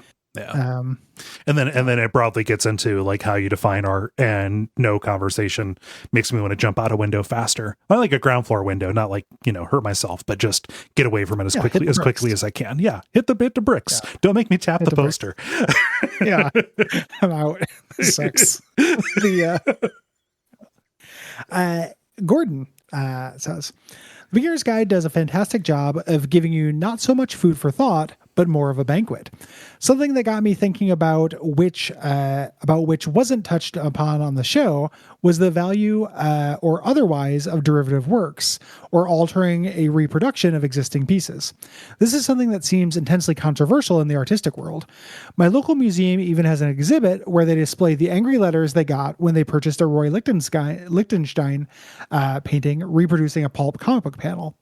I think that the spaces that the fictional Davey has created are a piece of art on their own right, even if he doesn't think of them as such, and even if Coda would violently disagree. Using Coda's work as a medium and altering it as he has expressed himself and created profound emotional responses in his viewers. Surely this matches any reasonable definition of art. Maybe even criticism, often presenting as his archenemy of the artist, could be seen as an artistic expression responding to the original piece. I feel like I'm stepping wildly out of my lane as someone who has never really studied art, but is curious if you two had any opinions on the subject. I think I consider criticism to be a form of art. I think there's an artfulness to it. And I think that this kind of relates to that first question. The Davey of the game, like, yes, you can absolutely make art through altering somebody else's art. Yeah. Or putting it into a new context, or superimposing your own, vision on top of it. Right. Like, yes, it is a creation, right? You can argue about like how new it is and how original and worthwhile, blah, blah, blah, but it is still an expression. Right. Yes. And here where you talk about whether Davey thinks of it is, or if Coda thinks of it is, you think of it is, it is one of those things where intent does kind of matter. Yeah. So like if I were to, grab a copy of Ready Player One, and just kind of like, cross out the parts that suck the most, and put it out. Depending on what I was doing with it, that would then frame that as art. If I was doing that as a critique or a project about Ready Player One, great. If I was just saying, hey, this is actually what Ready Player One is, and presenting it as, what's his head's work, Ernest Cline's work, that feels less like art, even if the act is actually the same. Yeah. You know, like intent does matter with this. Yeah. To Kilo's professor's point. Yeah. Intent and context matter for it. I just really like the idea of your Thomas Jefferson Bible being taking an X-Acto knife to a copy of Ready Player One. Oh yeah. If I knew how to code, it'd be Lords of the Fallen. But oh yeah. Oh gosh. Yeah. But yeah. So there's a long-winded and kind of fucked up way of saying like yes, but yeah. Short answer, yes with an if. Long answer, no with a but. Yeah. Scott writes. Scott writes, I think it's idiotic to rag on game journalists and argue that they're unqualified because some guy didn't know how to double jump in Cuphead or whatever idiotic issues people have with them. But with that said, and that probably many of them might be very decent people, what is far more embarrassing and something that game journalists should be joked on about is how they handled the discussion of this game. When the beginner's guide came out, it was revealed that many professional writers' understanding of criticism falls short of even a Literature 101 course. Articles raving about this crazy new thing they just discovered called Death of the Author. It was either that or the far more embarrassing question of whether or not this really happened. It is burned into my memory the audio of Jim Stephanie Sterling, of all people, saying that while they don't think the events of the game were real, they should be respectful of the opinions of people who thought it was. The release of this game was a truly mind-boggling moment for video game discourse. Yeah. I luckily missed a lot of that. Same. I just found out about it in researching before the episode. Mm-hmm. I wasn't as plugged into it, so I played the beginner's guide like when it came out. I was a big Stanley Parable fan, but I don't remember reading. I wasn't turned on to Jim Stephanie Sterling stuff at the time. Mm-hmm. Did not see a lot of the discourse around this. Yeah. I mean, go listen to our episode to hear our opinion about people who thought this was real. I think that, at least enough time has passed where you can say, oh yeah, that was really silly. It's gobsmacking to me than anybody was. Maybe to their face, if somebody said that, I wouldn't clown on them the way that I did in the episode, but also, of course you wouldn't. Yeah, because you're not a psychopath. Yeah. But as far as like Death of the Author, I would need to see like specific citations to see if somebody was saying, oh, I just discovered that. If they did, they should be more self-aware that they are showing their whole ass. But by that, if like know enough just to say like, okay, I didn't know about this before, but I learned about this and this idea has been around for decades. I cannot say I just learned about this.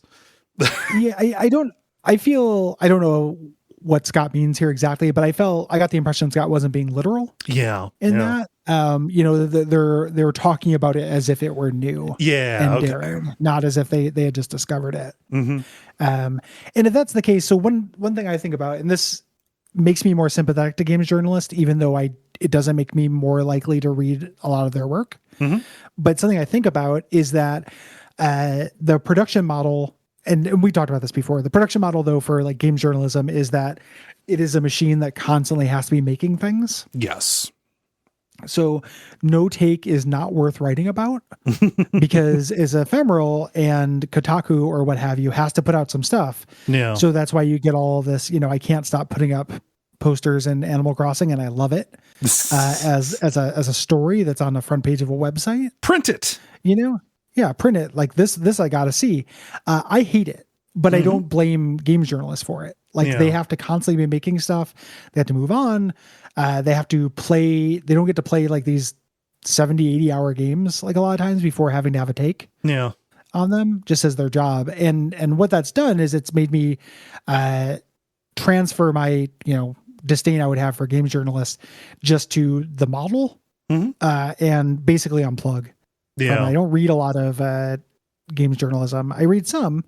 There's some pieces of critique I like, and there are some video essayists I like quite a bit. But in general, like a website that reviews games is always going to have this problem, I think. Yeah. like that, the Cuphead guy, I was thinking about that recently, and it's just like, yeah, you put somebody in front of a demo machine and be like, hey, play this thing. And then the person's like, yeah, I suck at this. Here's 10 minutes of me trying to figure it out. Mm-hmm. And then just the entire world lost their mind and sent him death threats. Yeah. And that was 10 minutes out of that dude's day that he had to look at, 100 games and record little gameplay things and write up little pieces and stuff at that show or whatever. It's just ridiculous. Yeah. And it became part of everybody's, index card on him going forward. And his profession. Yeah. Like, it still gets referenced in, like, YouTube algorithm will serve me up Elden Ring stuff nonstop. And because Elden Ring and Soulsborne has a portion of the fandom that is kind of gross, which we talked about, I'll see in comments and in videos that people upload. Yeah. Just like, don't add journalist mode to Elden Ring. Jesus Christ. And then it'll be some kind of clickbaity, ragey, angry rant thing. And it's like, well, fuck. Like, yeah, that it is ridiculous that guy was bad at Cuphead. Mm-hmm. Just like it's ridiculous that people were kind of bad at comprehending the beginner's guide, but I more blame the job, I think, than the individual person. But it also makes me not want to partake in the job. I don't feel like it's my duty then to still read and support games journalism as a whole either, because doesn't always make a good product. Yeah.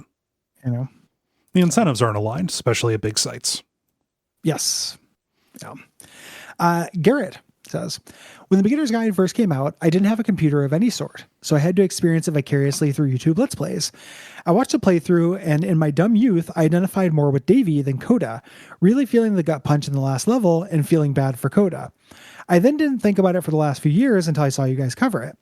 I started listening to the episode, and you guys gave me a major revelation when you started referring to Davey as kind of a scumbag.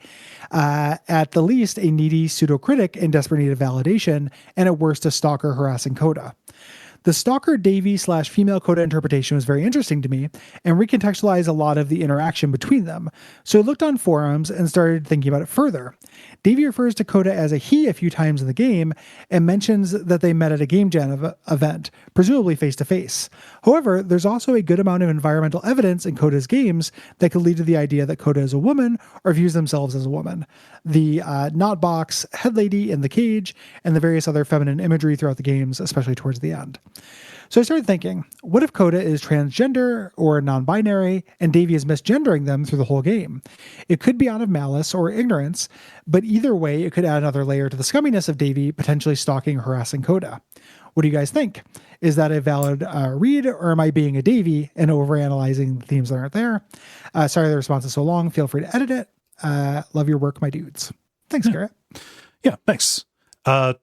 I don't think that's off base as a read. There's as much evidence there for it as lots of stuff. Yeah. Am I qualified to speak about where that would come from? I don't know. But I can see how the pieces add up. Yeah. I think that's fair. I don't know, who knows with intent. Yeah. If that was, but yeah, I think that it is intentionally ambiguous and allows space for that. Yeah.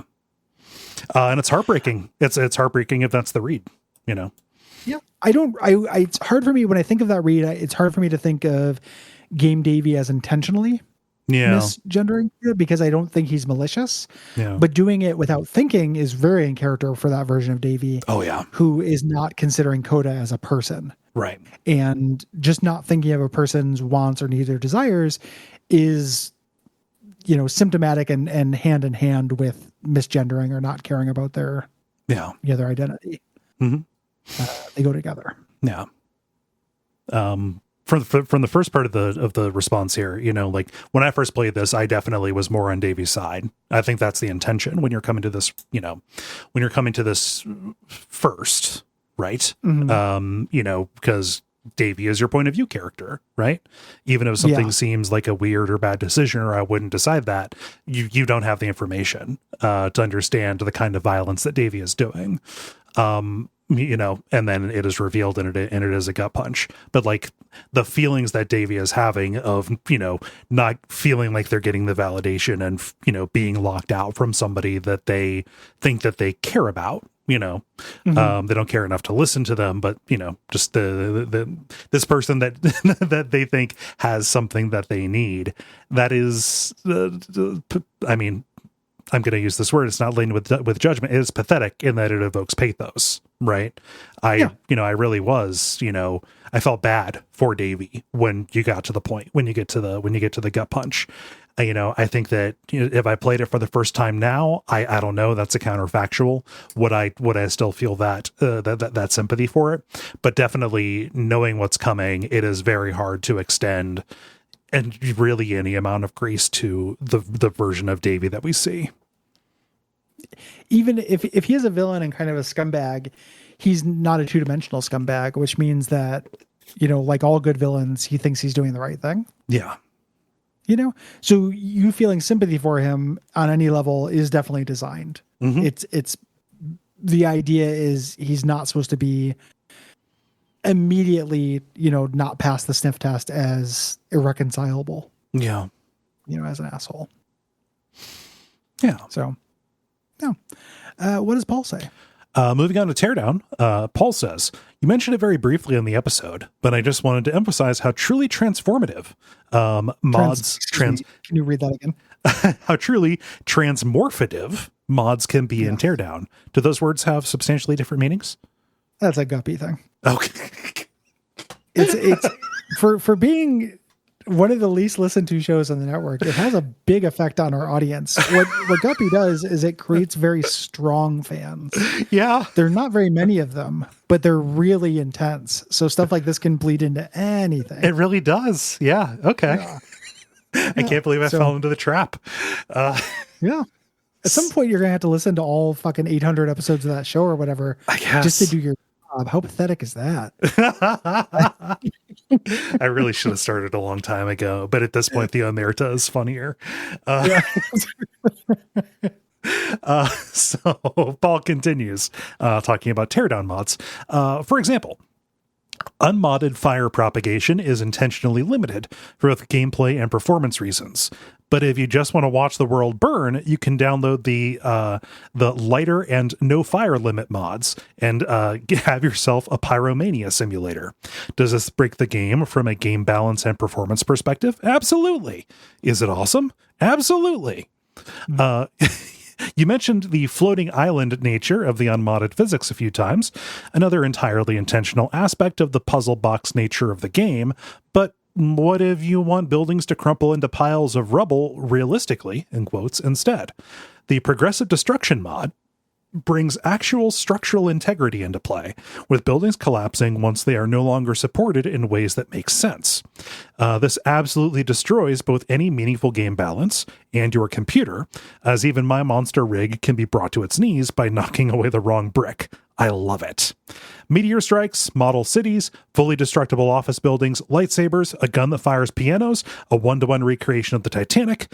The list goes on, and it is incredible. Teardown is a great game unmodded, and if mods didn't exist, it would still be a huge recommendation for me, but it is a truly phenomenal game with mods included. Nice. All of that sounds amazing. I was so enamored with the base game that I never even saw the need to mod it. But I should probably reconsider that notion. So be a real fun stream idea. Yes, it would. Yeah, throw some mods on there. Yeah, that sounds awesome. And I love how easy Steam makes mods. Mm-hmm. I will explore around with that as well. It'll be fun after I put some time into part 2. Yeah. Moving on to Max Payne 3 responses. Eric says, here's the most offensive phrase one human being can say to another. Do you want to connect to the Rockstar Social Club? What did you say to me? I'll fucking kill you. Fucking said that? Assholes. Anyway, Max Payne 3. Too many dudes. Too many little interruptions. Good shooting. Still pretty fun. Not going to act like it violated the spirit of the series or anything, but the doofy bombast of this game really fits the dumb name like Max Payne, more than the self-serious noir stylings of the first two. They should make a Max Payne 4, put him on a rocket to stop human trafficking on Mars. I was a turd floating through the Milky Way, and even in the cold vacuum of space, shit stinks. I mean, human trafficking on Mars is a real serious business. The Draco Reptilian Alliance has been abducting people in the secret space program, along with Spider leadership for either subterranean or surface bases. It depends on who you ask.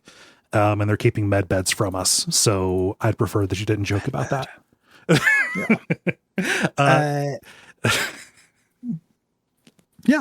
I being asked to connect to the Rockstar Social Club sucks. Uh-huh. I am really amazed, kind of as gamer Americans, that we allowed all of that. It's gone out of fashion now, but there's just a period where if you wanted to play anything, you had to connect to the blobby bloop slurpy dorp. Yeah, you get onion points. Yeah. Yeah, that's always fucking sucked so bad. It's like the line from the my first exposure to that kind of shit was seeing the Xbox 360 dashboard as the first console of that generation I got. Yeah. And just how it's exploding with Doritos and Super Bowl ads and wanting me to like connect to my friends for achievement sharing and stuff. No. Absolutely grotesque. I go on to any video game thing, and the first thing I do is try to make my privacy settings show up so no one knows if I'm playing a video game. Yeah. Because I just have no interest in it. I just leave me alone. No, please do. Like, yeah. Woof. It's not social. Make me invisible. Let me just play games, please. For the love of God. I would agree. I think more series should go the Dino Crisis route, where the third entry is just mysteriously unconnected from everything else, and suddenly they're in space, and it is the far future. Hellraiser did it. Friday the 13th did it. Mm-hmm. You know, like Hellraiser made a Lament configuration space station. And that was catch up games, and that was in the first half of the series. So yeah, catch the fuck up. Max Payne 2 is going to be in the first half of the series. Oh man, let's see here. Charlotte writes, when COVID first started, there wasn't anything to be happy about, but I found comfort knowing that I could at least clear out some of my huge backlog. This didn't happen, though, at least not at first. No, for the first few months of quarantine, I decided to spend my time playing and replaying Max Payne 3. Man, we didn't even talk about the pandemic with replaying. Huh. Yeah. The relentlessly bleak story was weirdly comforting to me, the way a sad album or movie can sometimes act as a warm blanket during the worst times. Watching Max pick himself up again and again, no matter how spectacularly fucked up things had gotten, was honestly inspiring and helped me get through a time when nothing seemed like it would ever be okay again. It's no surprise that the game I played next, Disco Elysium, would speak to me in a similar fashion. These drunken cops displayed so much more humanity than I was accustomed to seeing in a game, carrying on when all seemed, or was, lost. I'm probably overanalyzing the themes here, but that's what I took away from it, and that's why Max Payne 3 will always have a spot in my heart. Also, just to leave off on a more upbeat note, James McCaffrey's noir one-liners here are so good. All this unfinished business, and all I could think about was my unfinished scotch. Amazing. Yeah. Yeah. It's funny how like perseverance as a theme in a game like really kind of depends on where the player is at. Yeah. Where that works. Mm-hmm. When we talk about it's a huge thing with Dark Souls and FromSoft things that people will talk about getting from those games. And depending on where I'm at in my life, I will feel that or not feel it. Mm-hmm. And the game doesn't necessarily change. Yeah. You know, it's just whether I am in the mood to be, you know, I want to overcome an obstacle. Perseverance is what I need to feel better about this and to get my good feels, versus what I need is to succeed. Yeah. You know, and be kind of ratified in being good at a thing. You know, as opposed to bouncing off it several times. Yeah. I think a lot of the appeal of Undertale for a lot of folks, that's a game that I like more than you, was the theme of determination, you know, very explicitly being baked into it. Yeah. It's also a thing where a question of whether you need to write it in or not. Yeah. Right? Yeah. Like the Charlotte got this from Max Payne, even though that's not part of the text really at all. And Undertale makes it part of the text. but it's just hard games where you fail a lot. Yeah. And you just have to start over a lot. It's just one of them says like, keep at it, Mm-hmm. and one of them doesn't. Yeah. It's less where people talk about how failure in that game, they got the sense that the game was encouraging them. Yeah. A lot, but they're just difficult games where you die a lot. It's not making fun of you or anything like that, but there's kind of a sliding scale of what a developer can do to try to make determination an intended part of like the package. Yeah. Supported in the text. Yeah. And there are also folks that just kind of like, well, see that, they're very receptive to that theme, which is nothing wrong with that. Nope. Final Max Payne response. Paul here says, as a Max Payniac, Max Payne maniac. When I heard that the third entry was going to be on an unrelated guidance story shoehorned into an adaptation of the movie Elite Squad, I was ready to be disappointed. But somehow everything I thought would be dumb worked for me. For starters, Max Payne 3 is the most kinesthetically satisfying third-person shooter I've ever played, even if a little birdie tells me that a certain pair of bearded Midwestern podcasters lack the moral fiber to properly appreciate it. I can't argue that other than to point increasingly hard at footage of the docks and airport shootouts over the Health soundtrack, Health in all caps, the band. So that's not likely a productive point. What I can argue is that Max Payne 3 perfectly captures, in plot, theme, and gameplay, a key aspect of the franchise. Midway through Max Payne 1, Max muses to himself. It wasn't about how smart or good you were. It was chaos and luck, and all you could do was hang on madly. A line that struck someone at Rockstar deeply enough that they named an achievement after it. And that feeling of just barely muddling through impossible circumstances by the skin of your teeth with no real plan to speak of is faithfully held up in the third game. Max, and likely the player, literally can't speak the language of the conspiracy going on around him and is constantly just pointed towards problems by cleverer people like a witless gringo attack dog. He fashions a makeshift suppressor only for everyone to immediately know where he is anyway, because what else would he expect from starting a firefight indoors? He tries to slip into an airport wearing incognito sunglasses only to be clocked by the police comically fast because he didn't bother putting on a hat. He ultimately manages to bring down the conspiracy purely through thoughtless American violence and doesn't even understand it at the end. And granted, some of this is undercut by the fact that you're ultimately an action game player doing incredible action movie shit and overcoming all odds. But even within the gameplay, Rockstar managed to create a brutal, chaotic violence that feels somehow out of control even when it isn't. The unprecedented reactivity of animation means that every incredible feat of gun fu ends with an aging shoulder crunching into concrete or a bald head dinging graciously against a filing cabinet. At the end of the dive, you lie immobile on the floor, praying that you have enough ammo left to juggle the last survivor of a Brazilian SWAT team before you can headshot him. Max Payne 3 lacks the particular flavor of noir melodrama of the first two games, sure, but it really gets those games on a deeper level than I think a lot of fans give it credit for. Yeah, I'm with you on the story and theme and stuff working really well in those spaces. I just don't think that it meets the play as well as you do. Yeah. It's an interesting conception of Max Payne 3 because the idea of like barely controlled chaos or something that looks out of control that actually is in control has been, that's also a big Teardown thing. Yeah. Right. There are games that more similar to the Perseverance thing. There are games that do more to kind of intentionally make that part of a text. Yeah. Than Max Payne does. What Paul's saying is that this is very much intentional. I think it probably is intentional that he's supposed to be getting through in dumb luck, but it's not part of the game's systems as much. Like the fact that he's constantly being disarmed and fucking up and falling down and stuff is part of those those game systems in terms of the text, the narrative of it. But in terms of the shooting, I don't know, I felt more Superman. Or Dead. It's really catching that middle place of I'm barely in control. Yeah. But I'm also dog shit at this game. Part of that is probably it not feeling a kinesthetically satisfying third person shooter and that could be just because I'm shitty at it. Yeah.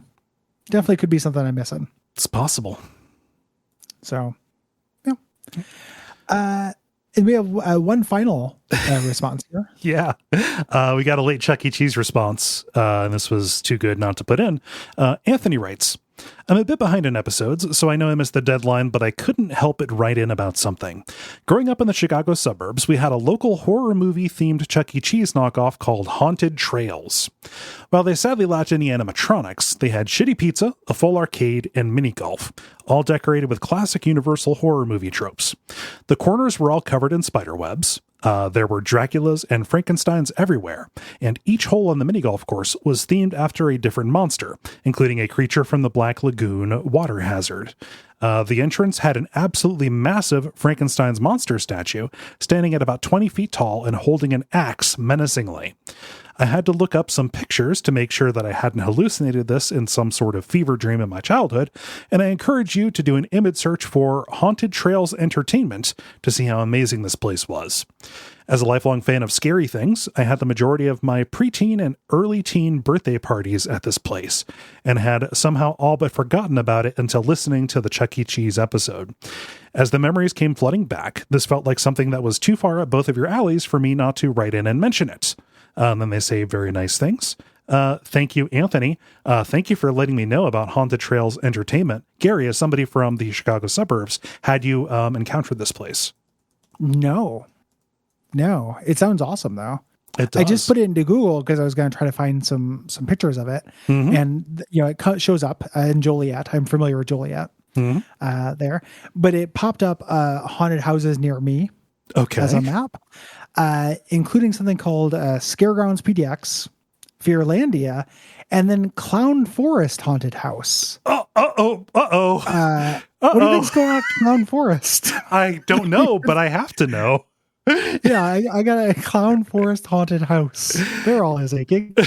I just deactivated the Winter Soldier. I have to look up Clown Forest Haunted House as well as Haunted Trails Amusement Park. You must. Yeah, man, I hate this pandemic still going on because I miss this shit so much. Yeah.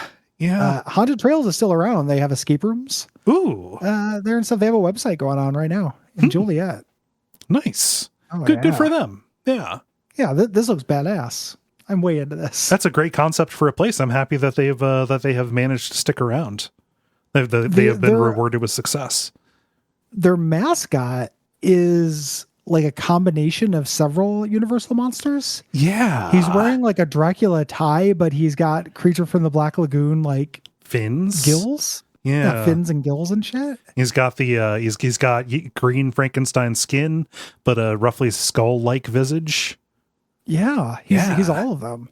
Phantom Fury's laser tag, the Bone Shaker. This looks fucking great. I got to go back to. I'm gonna visit Illinois, not to visit like my remaining friends who live there, but just to go to Haunted Trails. Yeah, no, they've got a few. They've got a couple of locations. Let me see. There's Joliet. There's one in Burbank and in Lombard. They've got one called Enchanted Trails, I think.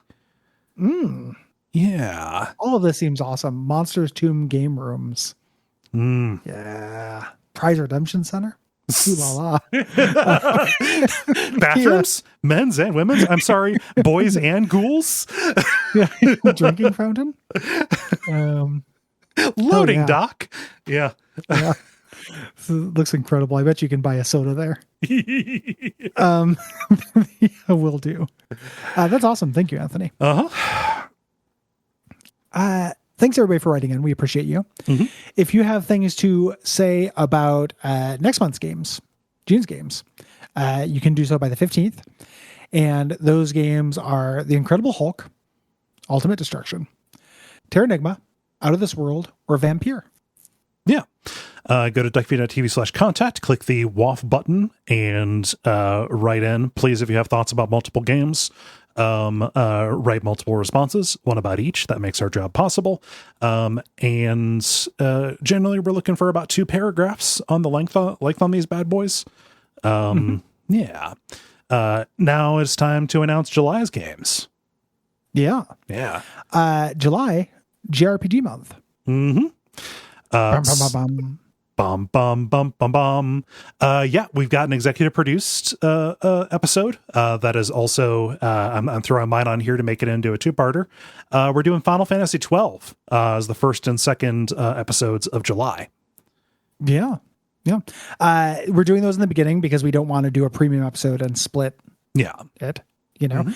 So those are, so a little bit unusual that we're doing those right in the beginning there. And then for our premium episode that month, we're doing Wario Land 4. Yeah. Just as a nice... Our first entry in the real Wario games. I know. I mean, we did 6 golden coins, but that's him as a villain. You don't get to play as him. We also did that like 9 years ago. Oh, I mean, more than 9 years ago. It's been quite a long time. That was the 9th episode we did. With 6 golden coins? Yeah, I think so, early. Yeah. Yeah, so it's been a long time since we've hit the Mario or the Wario-verse, and it's silly that we've never done a Wario game. I'm a pretty big fan of these. I don't know, we haven't really talked about them too much. They're all great. Yeah. The Wario Game Boy games are really cool. Nintendo classics. And it's kind of a Nintendo heavy year, and I'm down for it. I'm fine with that. Yeah. Big Wario summer. Yeah, big Wario summer. Wario's out for summer. So that's what we're doing. If you have things to say about that, July 15th, Duckfeed.tv/contact. Please write in. You can also patronize us if you go to patreon.com/duckfeedtv. $5 a month gets you those premium episodes. So Max Payne 3, Vampire, Wario Land 4, and then all of our previous ones, as well as bonus shows. Access to the Slack, a welcome pack of those bonus shows that are available at higher tiers, etc. Yeah. Also, you support us. And this is our job. And it's only possible because of everybody's generosity. So thank you. Yeah, we really do appreciate it. Ratings, reviews on Apple Podcasts or Podcast Addict are also appreciated. Yeah. And tell on your friends. Of course. I think that's everything. That is all. Yeah. Thanks, everybody. Thanks. We appreciate you. Yeah. And, treat yourself to an airport day. Absolutely. Please. On For the us. love of God. Not on us, but you have our permission.